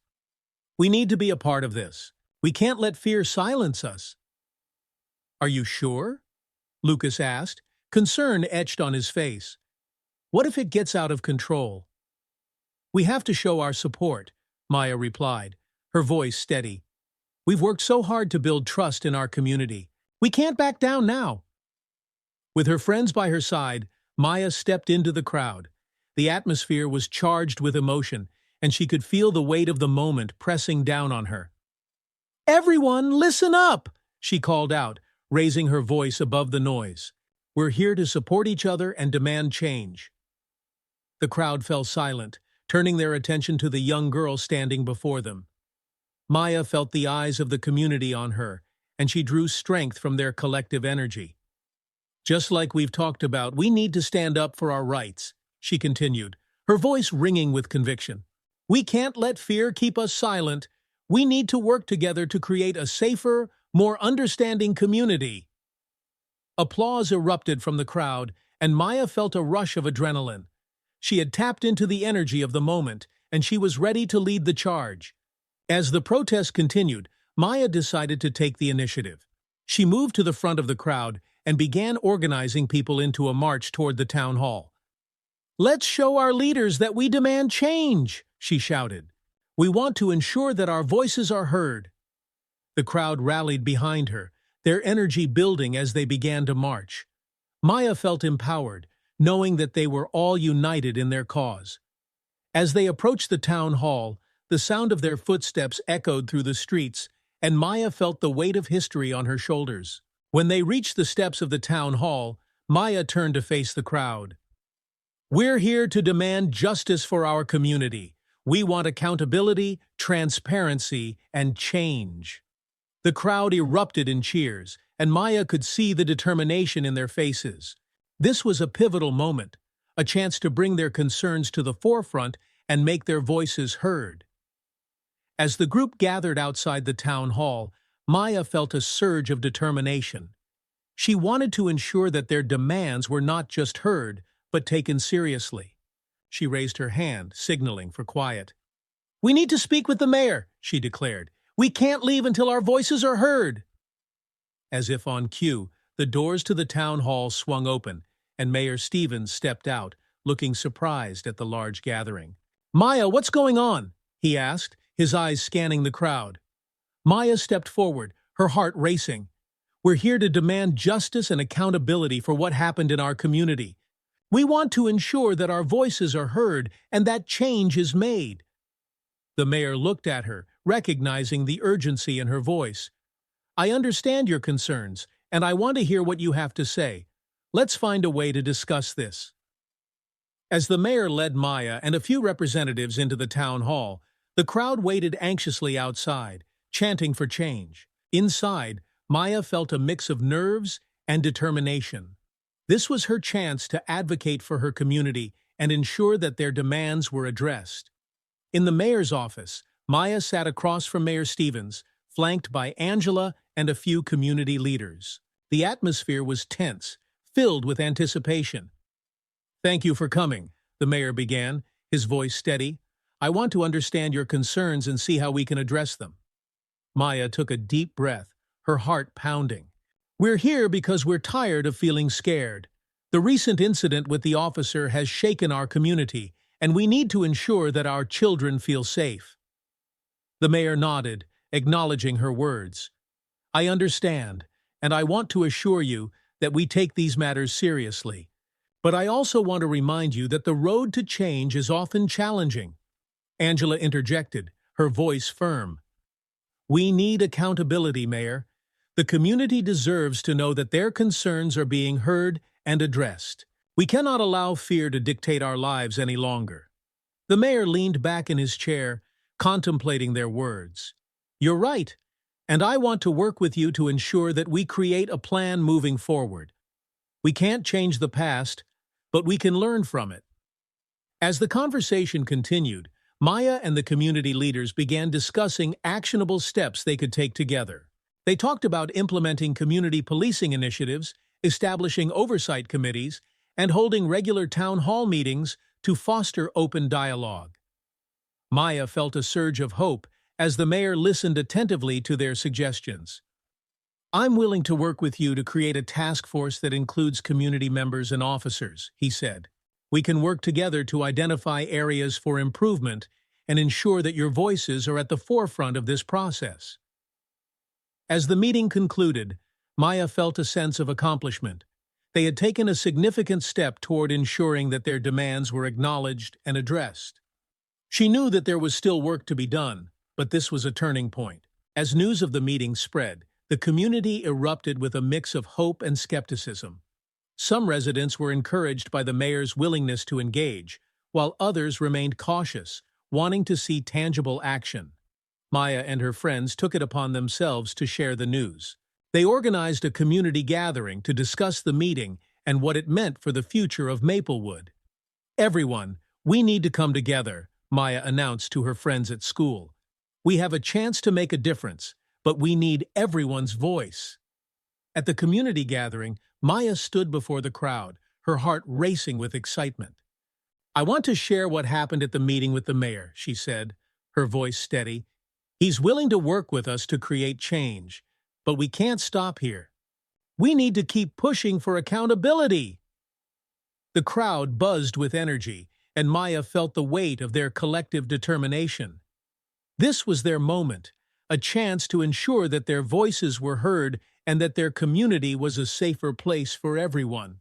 However, as momentum grew, so did the opposition. Some community members remained skeptical of the police department's intentions, fearing that change would be merely cosmetic rather than substantive. During a heated community meeting, a resident stood up, expressing frustration. "We've seen these promises before. How do we know this time will be different? We need more than just words." Maya felt the tension in the room rise as voices clashed. "We can't let fear hold us back," she countered.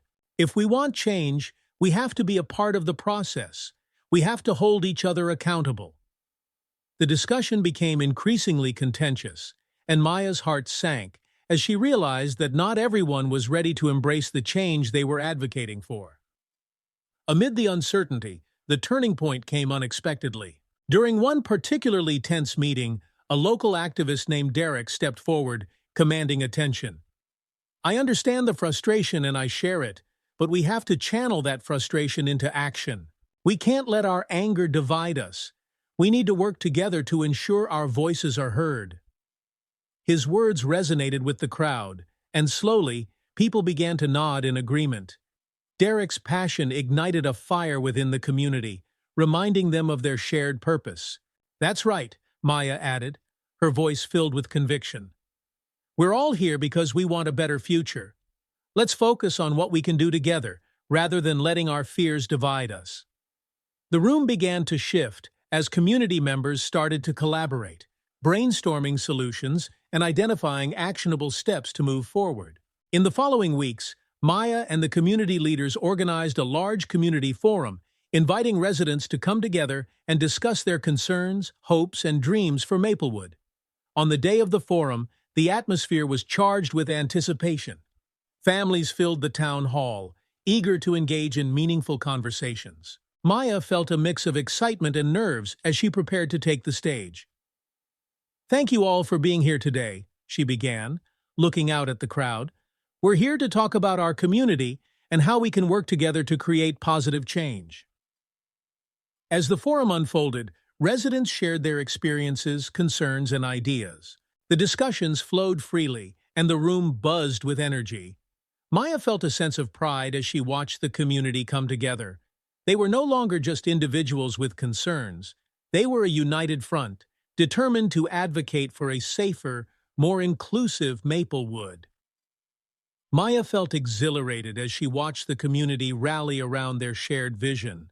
They had taken ownership of the process, ensuring that their voices were at the forefront of the changes. However, as the plans took shape, resistance began to emerge. Some members of the police department were hesitant to embrace the changes, fearing that it would undermine their authority. During one meeting, Officer Lane expressed his concerns. I want to support these initiatives, but I'm worried about how the department will react.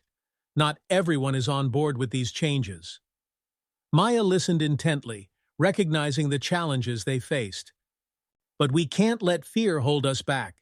If we want to create real change, we have to be willing to confront the resistance head-on. Johnson nodded, appreciating Maya's determination. We need to communicate with our officers about the importance of these initiatives. We're not trying to undermine them, we're trying to build relationships. In the face of resistance, Maya and her friends mobilized support from the community. They organized rallies, encouraging residents to voice their support for the proposed initiatives. They invited local news outlets to cover the events, hoping to raise awareness and pressure the police department to embrace change. On the day of the rally, the park was filled with signs, banners, and passionate voices. Maya stood at the front, her heart racing with excitement.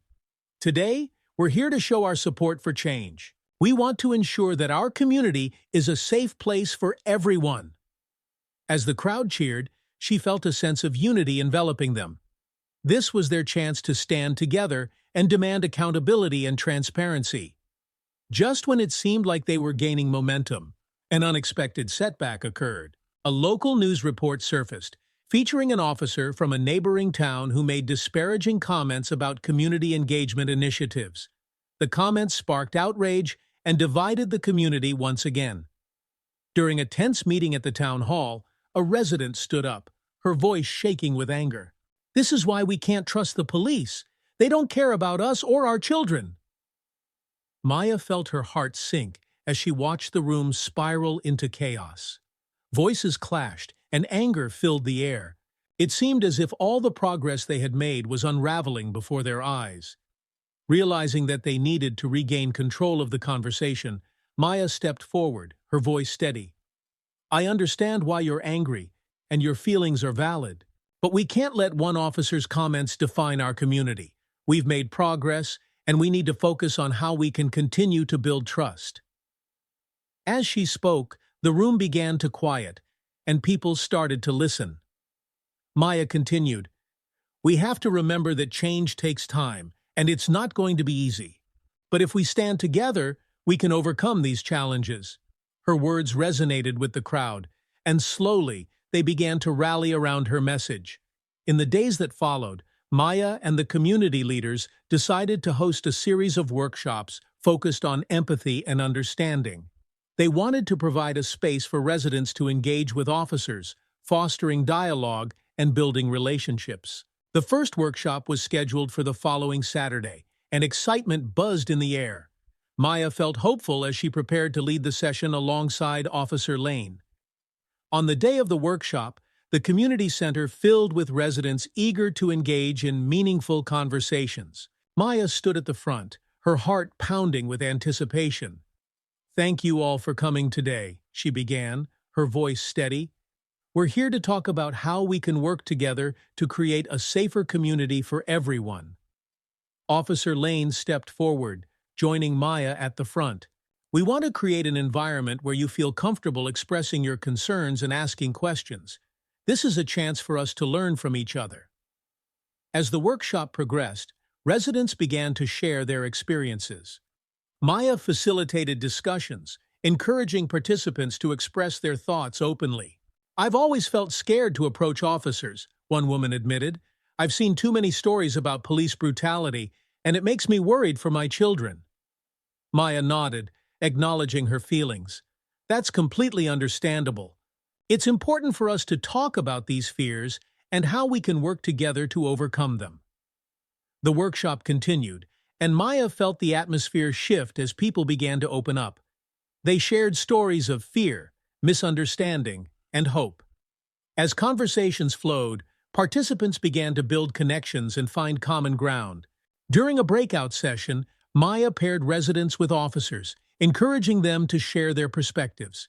She watched as they engaged in meaningful discussions, breaking down barriers and fostering understanding. "Thank you for taking the time to listen," one resident said to an officer.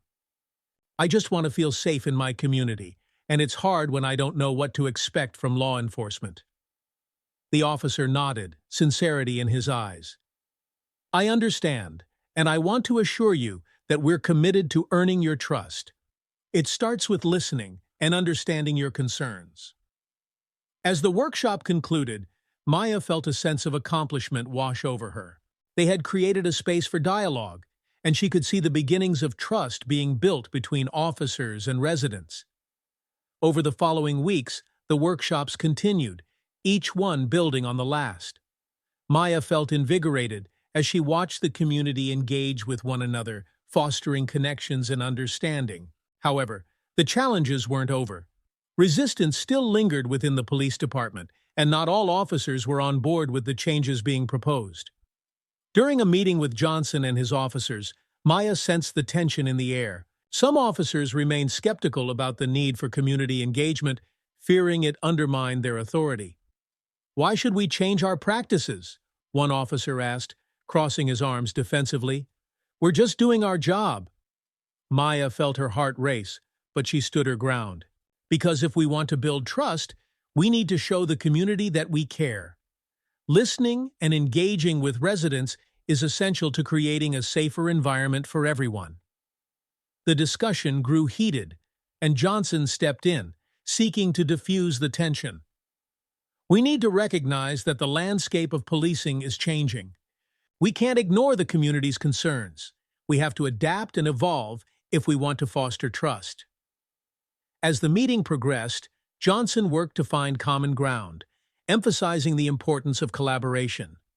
Slowly, some officers began to express their willingness to engage in community initiatives. As the weeks turned into months, Maya continued to advocate for change within her community. She was inspired by the resilience and determination of her peers, and she felt proud to be part of a movement for justice. One evening, she sat on her bed, reflecting on everything they had accomplished. She pulled out her journal and began to write about her journey, the challenges, the victories, and the lessons learned along the way. As she wrote, she felt a deep sense of gratitude for the support of her family, friends, and community. They had come together, united in their pursuit of a better future. Maya closed her journal and looked out her window at the stars twinkling in the night sky. She felt a sense of hope and determination, knowing that their journey was far from over. As spring blossomed into summer, the community of Maplewood prepared for the annual community fair. This year, the fair would be a celebration of their progress, a day filled with fun, laughter, and the spirit of unity. Maya was excited to take on a leadership role in organizing the event. She wanted to showcase the initiatives they had developed, highlighting the importance of community engagement and collaboration. Let's make this the best fair ever, she exclaimed to her friends during a planning meeting. We can have booths for the Youth Advisory Board, safety demonstrations, and even a talent show. Her friends cheered, energized by her enthusiasm. They brainstormed ideas, eager to make the event a success. As the day of the fair approached, excitement buzzed throughout the community. On the day of the fair, the park was transformed into a vibrant celebration.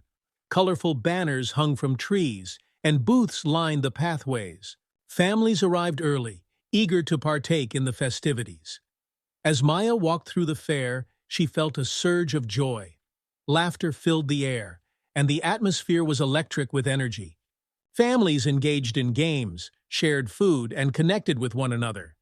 Maya visited the booths, showcasing the initiatives they had developed, feeling a sense of pride as she spoke with attendees about the progress made. She wanted everyone to feel a sense of ownership in the community's journey toward change. As the day progressed, Maya's heart swelled with gratitude. They had come together, united in their pursuit of a better future, and she felt honored to be a part of it. Later in the day, Johnson took the stage to address the crowd. Thank you all for being here today. This fair is a celebration of our progress and a testament to the power of community. We've come so far together, and I am proud of each and every one of you. The crowd erupted in applause, and Maya felt the warmth of community spirit surrounding her. This is just the beginning, Johnson continued. Together, we will continue to foster understanding, empathy, and trust. Thank you for your support, and let's keep working toward a brighter future for Maplewood. As he stepped down, Maya felt a sense of fulfillment wash over her. They had made significant strides, and the community was stronger than ever. As the fair drew to a close, Maya gathered with her friends to reflect on the day. "I can't believe how far we've come," she said, her eyes shining. "This is only the beginning of our journey." "We've accomplished so much," Lucas agreed. "I'm proud to be a part of this." Maya smiled, feeling a deep sense of connection with her friends. They had shared challenges and triumphs, and together they had made a difference. As the sun set over the park, casting a warm glow, Maya felt a renewed sense of hope. She was ready to continue advocating for her community, ensuring that every child felt safe, heard, and empowered. With the success of the community fair, Maya knew that the journey was far from over. There would be challenges ahead, but she felt a sense of determination and purpose. As summer approached, she planned to work with the Youth Advisory Board to develop more initiatives, expanding their reach and impact within the community. She wanted to ensure that every child in Maplewood knew they had a voice. Maya's heart raced with excitement as she envisioned the possibilities. She had discovered her strength and the power of community, and she was ready to face whatever challenges lay ahead. Together with her father, friends, and the support of her community, she was committed to creating a brighter future for Maplewood, one filled with hope, understanding, and the belief that change was possible. As summer settled into Maplewood, the community thrived in the warmth of unity and collaboration. The successful community fair had become a catalyst for deeper connections between the residents and the police department. However, beneath this vibrant surface, tension simmered, ready to boil over. Maya and the Youth Advisory Board had been busy organizing their first major initiative since the community fair, a mentorship program aimed at connecting young people with police officers. They believed that building relationships between officers and youth would foster trust and understanding, allowing both groups to learn from each other. In a planning meeting at the community center, Maya sat with her friends and a few officers to finalize the details. "We need to make sure that both kids and officers feel comfortable participating," she said, flipping through her notes. "Maybe we can start with some fun activities, like sports or team-building exercises." "Great idea," Lucas chimed in. "It'll help break the ice and make everyone feel more relaxed." Officer Lane nodded, his expression supportive. "I think it's important for us to show the kids that we're not just authority figures. We're here to help and support them." As they continued to plan, Maya felt a sense of purpose wash over her. She knew that this program could make a significant impact, bridging the gap between the police and the youth in their community. The launch event for the mentorship program was set for a Saturday morning at the park. Maya and the board members worked tirelessly to promote the event, hanging flyers and spreading the word through social media. Excitement filled the air as the day approached. On the morning of the event, the park buzzed with activity. Colorful banners decorated the entrance, and booths were set up for different activities. Maya arrived early, her heart racing with anticipation. "Today is going to be amazing," she said to Angela, who was helping set up. "I have no doubt," Angela replied, smiling. "You've worked so hard for this, and I'm proud of you." As families began to arrive, Maya felt the energy of the crowd. Children laughed and played while officers mingled, greeting the attendees with warm smiles. At the opening ceremony, Maya took the stage alongside Officer Lane and Johnson. "Thank you all for coming today. This mentorship program is a chance for us to build bridges and foster understanding between our youth and the police department." As she spoke, she felt a sense of empowerment. She had found her voice and used it to advocate for change, and now she was inspiring others to join the movement. "Let's make this a day of fun, learning, and connection," Maya concluded, her heart racing with excitement as the crowd erupted into applause. The event kicked off with various activities designed to foster collaboration and interaction. Teams were formed, mixing youth and officers together for a day filled with games, sports, and workshops. Maya facilitated a team-building exercise where participants had to work together to solve puzzles and challenges. Laughter filled the air as officers and kids collaborated, breaking down barriers and fostering camaraderie. "Wow, "I didn't know you could shoot hoops," one officer exclaimed as he played basketball with a group of kids.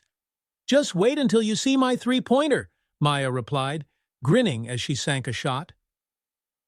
As the day progressed, Maya observed how the connections were blossoming. The ice was breaking and relationships were forming.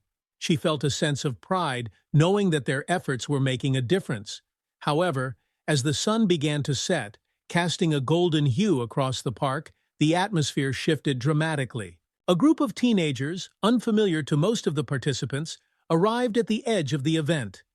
They were loud and rowdy, drawing attention with their behavior.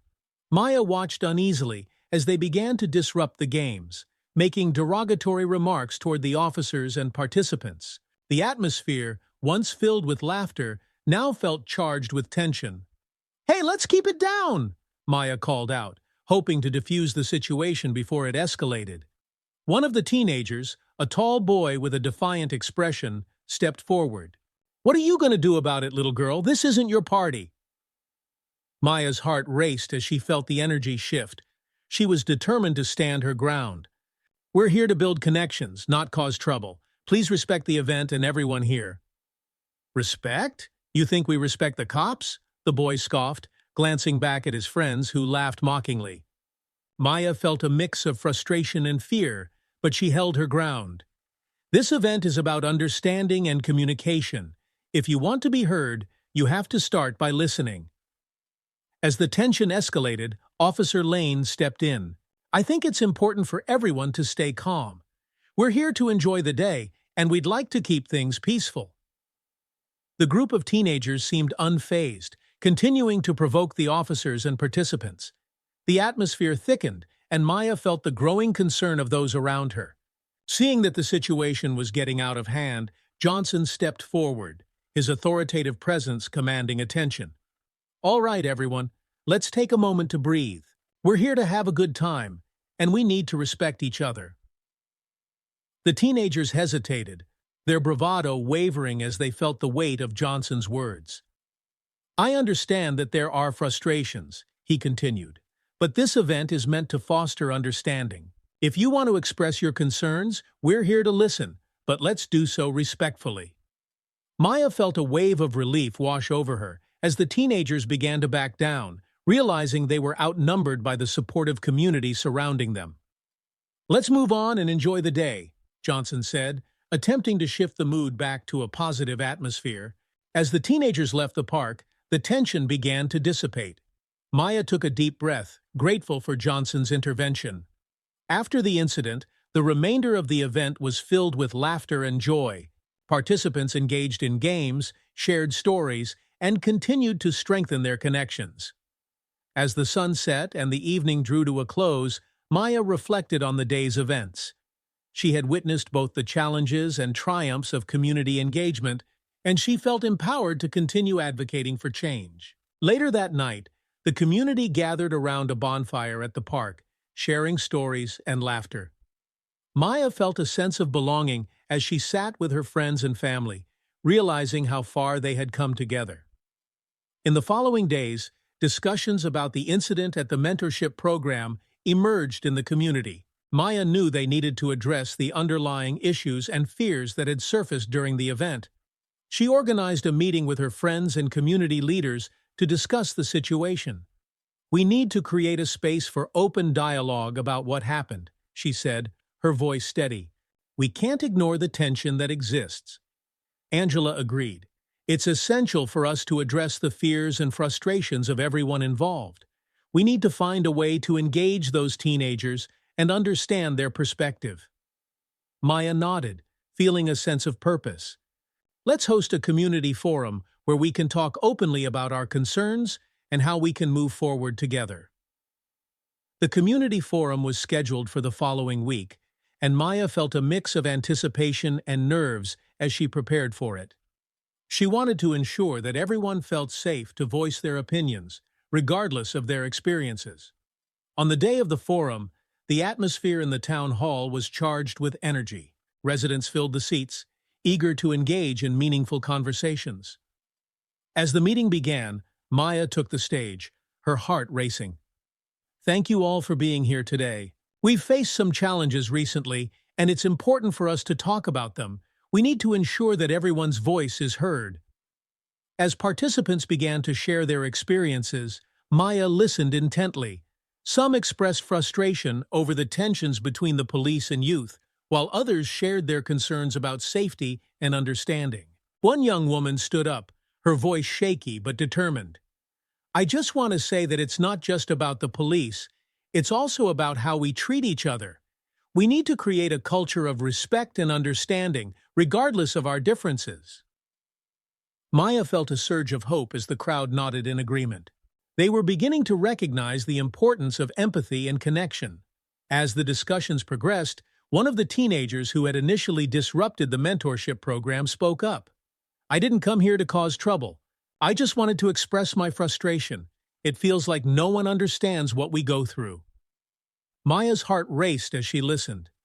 "I appreciate you sharing your perspective," she said, her voice steady. "It's important for us to understand each other's experiences.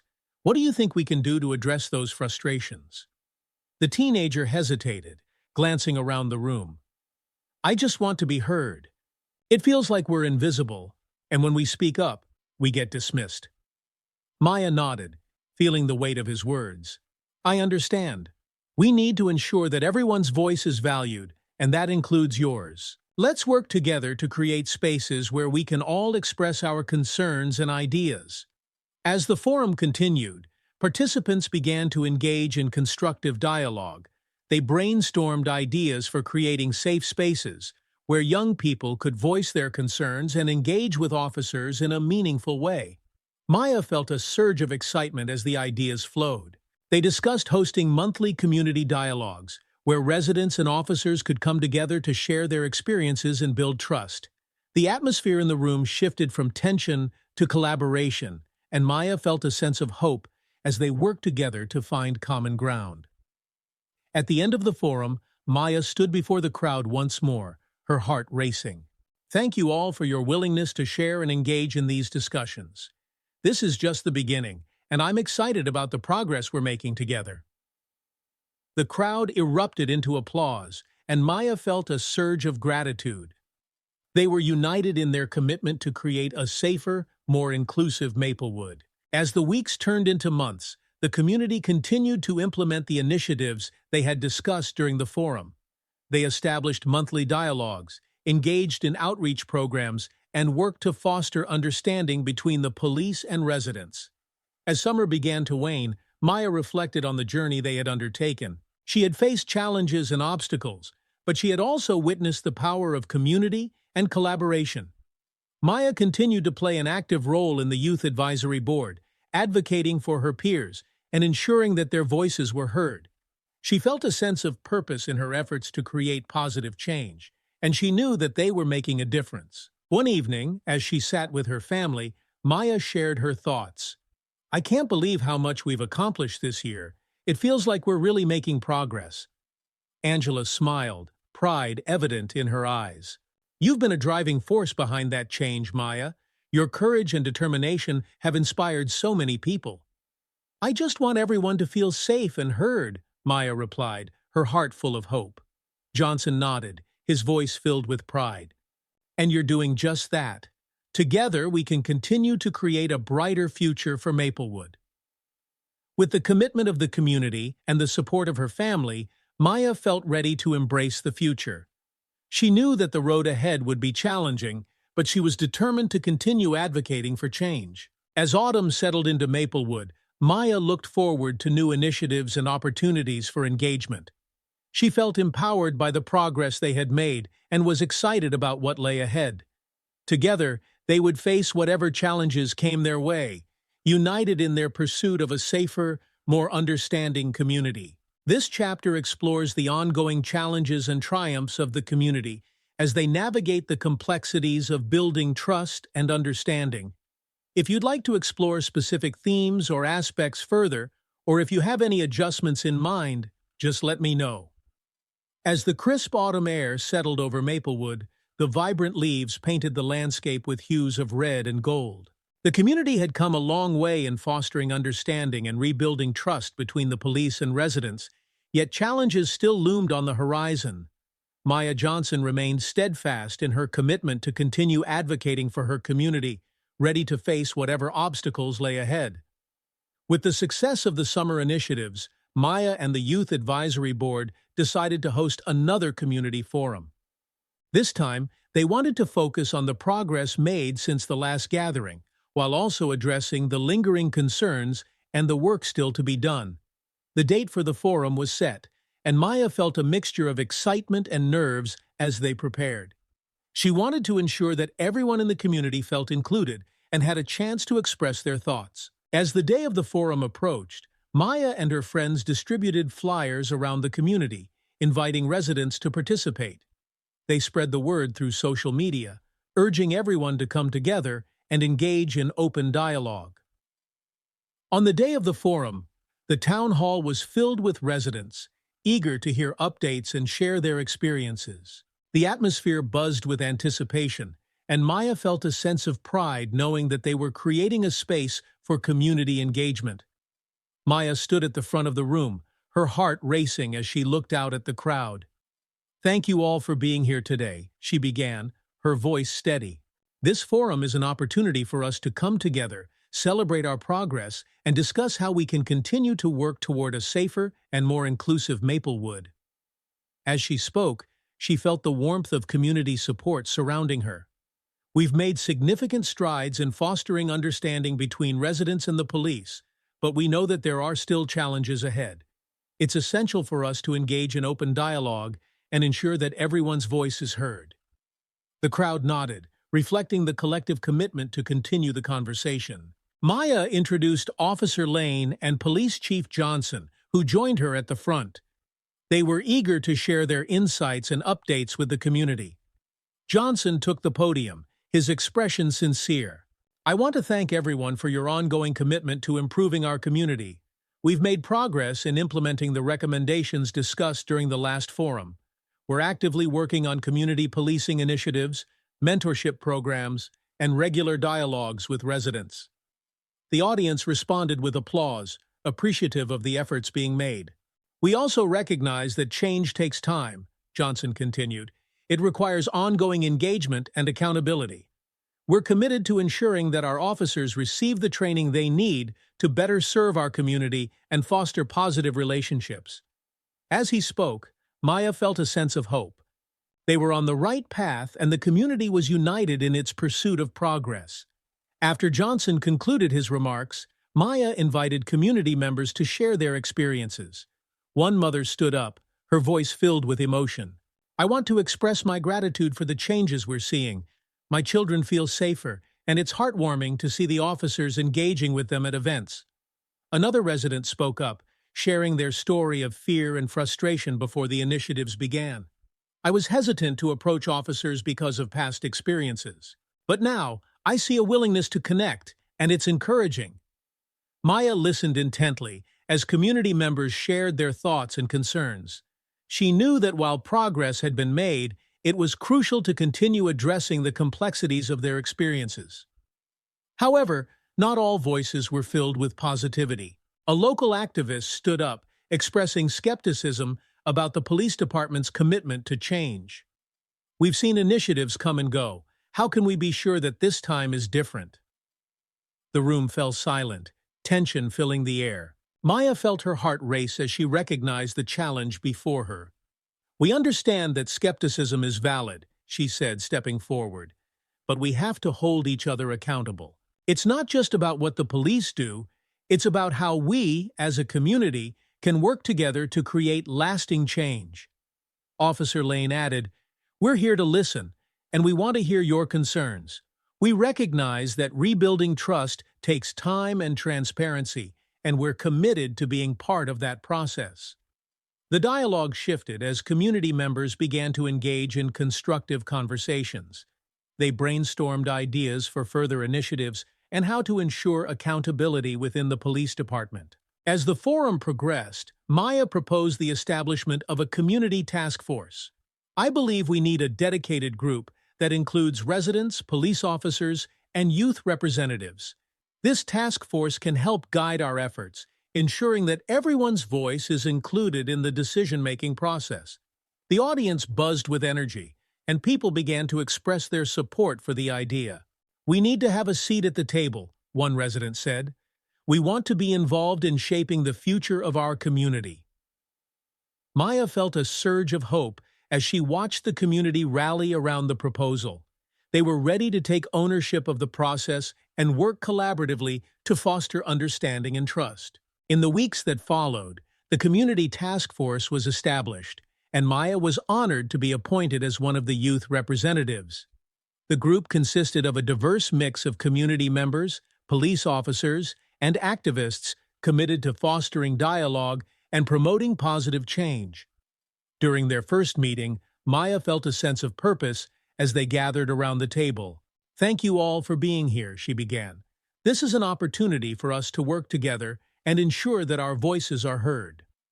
The task force discussed various initiatives, focusing on outreach programs, educational workshops, and community engagement activities. They brainstormed ideas for creating safe spaces for dialogue and building trust between residents and law enforcement. As the task force began to develop plans, Maya felt energized by the possibilities. They organized community meetings, outreach events, and training sessions for officers, emphasizing the importance of empathy and understanding. However, as they moved forward, they faced challenges. Some community members remained skeptical of the police department's commitment to change, and tensions flared during certain discussions. At one meeting, a resident expressed frustration.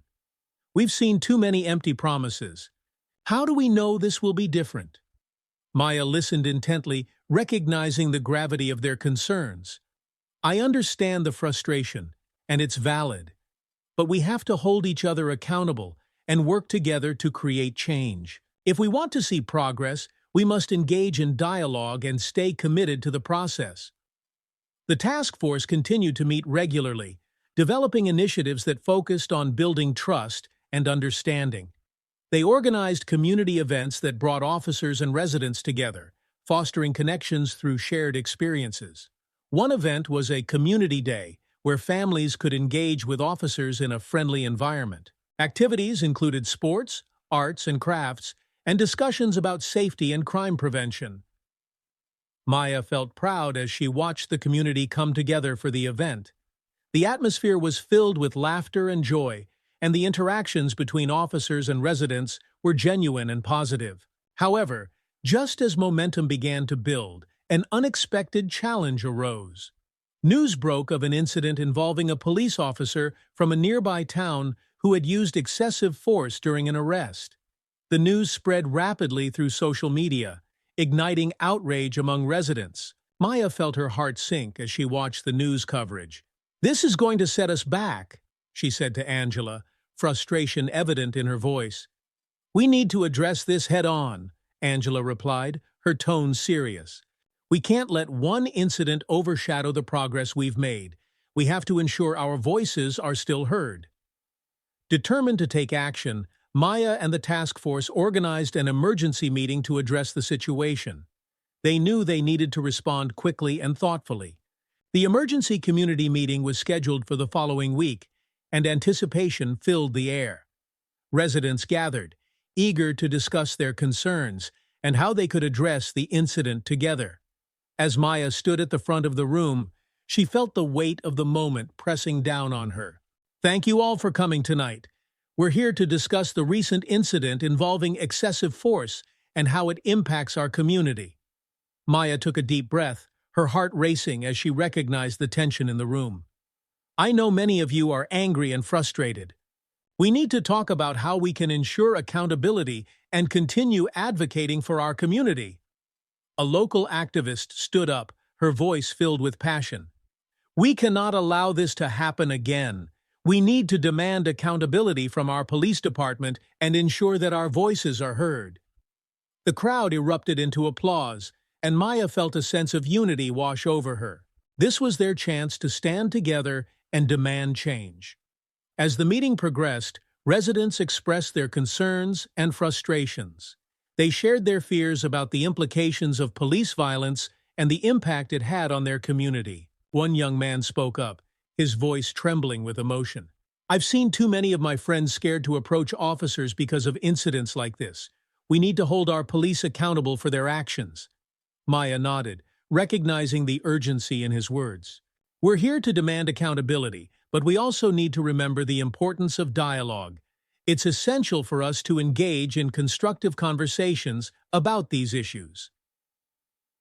As the discussion continued, participants began brainstorming actionable steps they could take to address the situation. They talked about organizing protests, drafting letters to local officials, and raising awareness within the community. As momentum grew, the task force decided to organize a peaceful protest to demand accountability and reform within the police department. They wanted to ensure that their voices were heard loud and clear. Maya felt a sense of determination as she worked alongside her friends and community leaders to plan the protest. "We need to show our leaders that we won't be silenced. We demand justice for our community." As the day of the protest approached, the atmosphere was charged with anticipation. Flyers were distributed, and social media buzzed with excitement as residents prepared to gather and make their voices heard. On the day of the protest, the streets of Maplewood filled with people holding signs and chanting for change. Maya stood at the front of the crowd, her heart racing with pride and determination. "Justice for our children," the crowd chanted, their voices echoing through the streets. Maya felt a sense of unity wash over her as they marched together, advocating for change. As they reached the town hall, Maya took the stage, ready to address the crowd. "Thank you all for being here today. We're here to demand accountability and ensure that our voices are heard. We will not be silenced." The crowd erupted into applause, and Maya felt a surge of hope. This was their moment, a chance to advocate for change and ensure that their concerns were taken seriously. After the protest, Maya and the task force organized a meeting with local officials to discuss the demands raised during the protest. They wanted to ensure that their voices were included in the decision-making process. At the meeting, Maya stood alongside her friends, ready to advocate for change. "We're here to discuss the recent incident involving excessive force and how it impacts our community," she began. The local officials listened intently as Maya shared the concerns of the community. She emphasized the importance of accountability, transparency, and open dialogue. "As a community, we deserve to feel safe and valued," Maya concluded, her heart racing. "We're here to work together and ensure that these issues are addressed." The local officials responded with a commitment to engage with the community. They recognized the importance of addressing the concerns raised during the protest and agreed to work collaboratively with the task force. Maya felt a surge of hope as they discussed actionable steps they could take together, including establishing oversight committees and implementing training programs for officers. As the weeks progressed, the community continued to engage in open dialogue, addressing the challenges they faced head-on. The task force worked tirelessly to ensure that their voices were included in the decision-making process. Maya felt empowered as she watched the community rally together, united in their pursuit of justice. They had faced adversity, but they remained steadfast in their commitment to creating a safer, more inclusive Maplewood. However, as tensions began to ease, a new challenge emerged. The media coverage of the protests had drawn attention from outside the community, and outside influences began to sway public opinion. As the media continued to cover the events in Maplewood, opinions began to shift. Some residents felt that the protests were drawing negative attention to the community, and fear began to creep in. During a task force meeting, a member expressed their concerns. "I'm worried that the media coverage is painting us in a bad light. We need to focus on rebuilding trust, not creating more conflict." Maya listened intently, recognizing the validity of their concerns. "But we can't let fear silence us. We have to stand up for what we believe in and ensure our voices are heard." The room fell silent as they reflected on her words. Maya knew that the challenge ahead would require courage and resilience, but she believed in the strength of their community. As the seasons continued to change, Maya and the task force prepared for the next steps in their journey. They focused on building relationships, fostering understanding, and ensuring that everyone's voice was valued. With each passing day, they grew closer as a community, learning from one another and advocating for positive change. As winter approached, Maya reflected on the journey they had undertaken together. She felt a deep sense of gratitude for the support of her friends, family, and the community. They had faced challenges and obstacles, but they had also witnessed the power of collaboration and understanding. As the year came to a close, Maya felt ready to embrace the future with hope and determination. She knew that the journey was far from over, but she was committed to continuing the fight for justice and equality in Maplewood. Together with her father, friends, and the support of her community, she was prepared to face whatever challenges lay ahead. Their commitment to building a better future was unwavering, and they would continue to advocate for change, ensuring that every voice was heard. The spirit of unity and collaboration filled the air as they looked toward a new year filled with possibilities. Maya knew that they could create a brighter future for Maplewood, one where every child felt safe, heard, and empowered to make a difference. As winter descended on Maplewood, the community found itself reflecting on the challenges and triumphs of the past year. The air was crisp, and the landscape was blanketed in a soft layer of snow, creating a serene backdrop for the conversations that would shape the future. Maya Johnson and the task force had made significant strides toward building trust and understanding between the police and the community, but they knew there was still work to be done. With the new year approaching, Maya and her friends organized a year-end community gathering to celebrate their accomplishments and discuss their goals for the coming year. They wanted to reflect on the progress made and outline the next steps in their journey. On the day of the gathering, the community center was decorated with twinkling lights and colorful banners. Residents filled the room, eager to connect and celebrate together. Maya felt a rush of excitement as she looked around at the familiar faces. "Thank you all for being here tonight," Maya began, standing at the front of the room. "This gathering is a celebration of our hard work, our resilience, and the connections we've built this year. We've faced challenges, but together, we've made incredible progress." As she spoke, Maya felt a sense of pride wash over her. She had witnessed the community come together, advocate for change, and support one another through difficult times. After Maya's opening remarks, Police Chief Samuel Johnson took the stage. "I want to echo what Maya said and express my gratitude for the commitment this community has shown. This year has been a turning point for Maplewood, and I am proud of the relationships we've built." The audience applauded, and Johnson continued, "We've implemented several initiatives aimed at fostering understanding and trust, including community policing programs, mentorship initiatives, and regular dialogues. But we recognize that this is just the beginning." Maya watched as the crowd nodded, their faces reflecting a mix of hope and determination. They were ready to continue the journey together, and she could sense the collective commitment to making Maplewood a better place. As the evening unfolded, community members began sharing their success stories. A local teacher spoke about the impact of the mentorship program on her students, describing how it had fostered connections between officers and youth.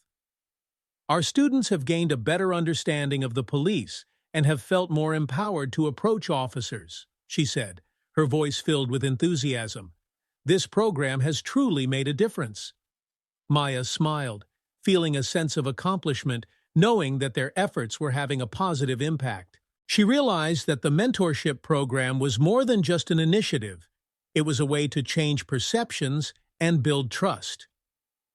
Another resident shared their experience of participating in the community dialogues.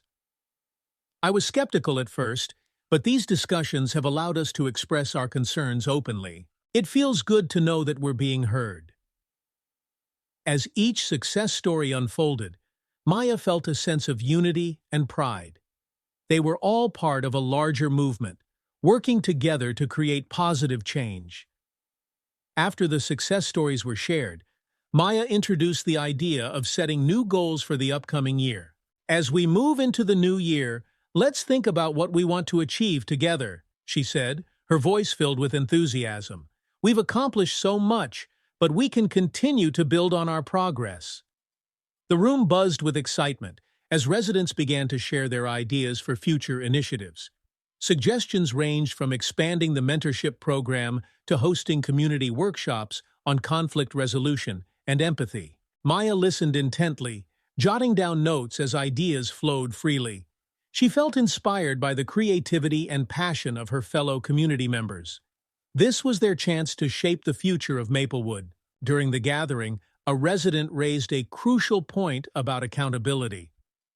We need to ensure that the police are held accountable for their actions. It's not enough to have programs in place, we need to see tangible changes. Maya nodded in agreement. Absolutely. We need to continue advocating for transparency and accountability within the police department. That's why it's essential to keep the lines of communication open and engage in dialogue. Police Chief Johnson responded, acknowledging the concern. I want to assure you that we are committed to accountability. We will continue to work on establishing oversight committees that allow community members to be involved in decision-making processes. The crowd applauded, feeling reassured by Johnson's commitment to transparency. Maya recognized that accountability was a vital component of rebuilding trust within the community. As the gathering came to a close, Maya felt a renewed sense of purpose. She knew that to continue building on their progress, they needed to forge partnerships with local organizations and community groups. In the following weeks, Maya and the task force reached out to various organizations, including schools, youth centers, and community organizations. They sought to collaborate on initiatives aimed at fostering understanding and building relationships. During one meeting with a local youth organization, Maya spoke passionately about the importance of engaging young people in the process. We need to empower our youth to become advocates for change. They have valuable perspectives, and their voices matter. The representatives from the youth organization nodded in agreement. Absolutely. We'd love to partner with you on initiatives that focus on youth empowerment and engagement. Together, they developed a series of youth empowerment workshops aimed at equipping young people with the skills and confidence to advocate for themselves and their peers. The workshops would cover topics such as leadership, communication, and conflict resolution. Maya felt a surge of excitement as they discussed the details. This is our chance to inspire the next generation to become advocates for change, she said, her enthusiasm infectious. As they prepared to launch the workshops, Maya worked tirelessly to promote them within the community. Flyers were distributed, and social media campaigns encouraged young people to participate. The day of the first workshop arrived, and excitement filled the air. The community center was buzzing with energy as young people gathered to engage in discussions and activities designed to empower them. Maya welcomed the participants, her heart racing with anticipation. Thank you all for being here today. This workshop is an opportunity for us to learn and grow together. We want to equip you with the skills to advocate for yourselves and your community. As the workshop progressed, Maya facilitated discussions, encouraging participants to share their experiences and thoughts. The atmosphere was filled with camaraderie as young people connected and engaged with one another. During a breakout session, Maya emphasized the importance of using their voices to advocate for change. Your perspectives matter, and you have the power to make a difference, she said, her voice steady. Don't be afraid to speak up and express your thoughts. As participants shared their ideas, Maya felt a sense of pride. They were learning to advocate for themselves and take ownership of their voices, and she knew that this was a crucial step toward creating a brighter future. As the workshops continued, Maya sought to foster connections between participants and police officers. She wanted to create a safe space where young people could engage with officers and ask questions without fear. During one session, officers joined the participants for a discussion on safety and community engagement. Maya facilitated the conversation, encouraging participants to share their concerns and ask questions. Why do officers sometimes seem intimidating? A young girl asked, her voice trembling. Officer Lane responded with sincerity. I understand that it can be intimidating. We're here to protect and serve, but we also recognize that it's important to build relationships and earn your trust." Maya nodded, appreciating the officer's willingness to engage. "It's crucial for us to work together to break down those barriers. We need to foster understanding and empathy on both sides." As the weeks turned into months, the youth empowerment workshops gained traction within the community.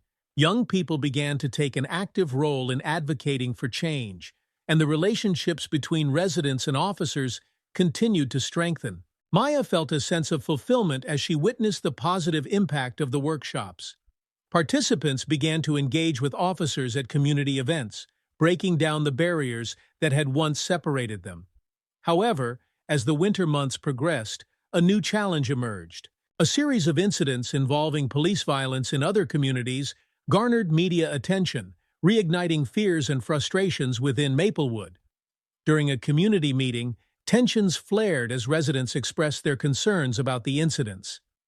"We can't ignore what's happening around us. How do we know that these changes will protect our children?" a resident demanded. Maya felt the weight of their fears pressing down on her. "I understand that the situation is concerning, and your feelings are valid, but we have to remember the progress we've made together. We've created spaces for dialogue, and we're committed to advocating for change."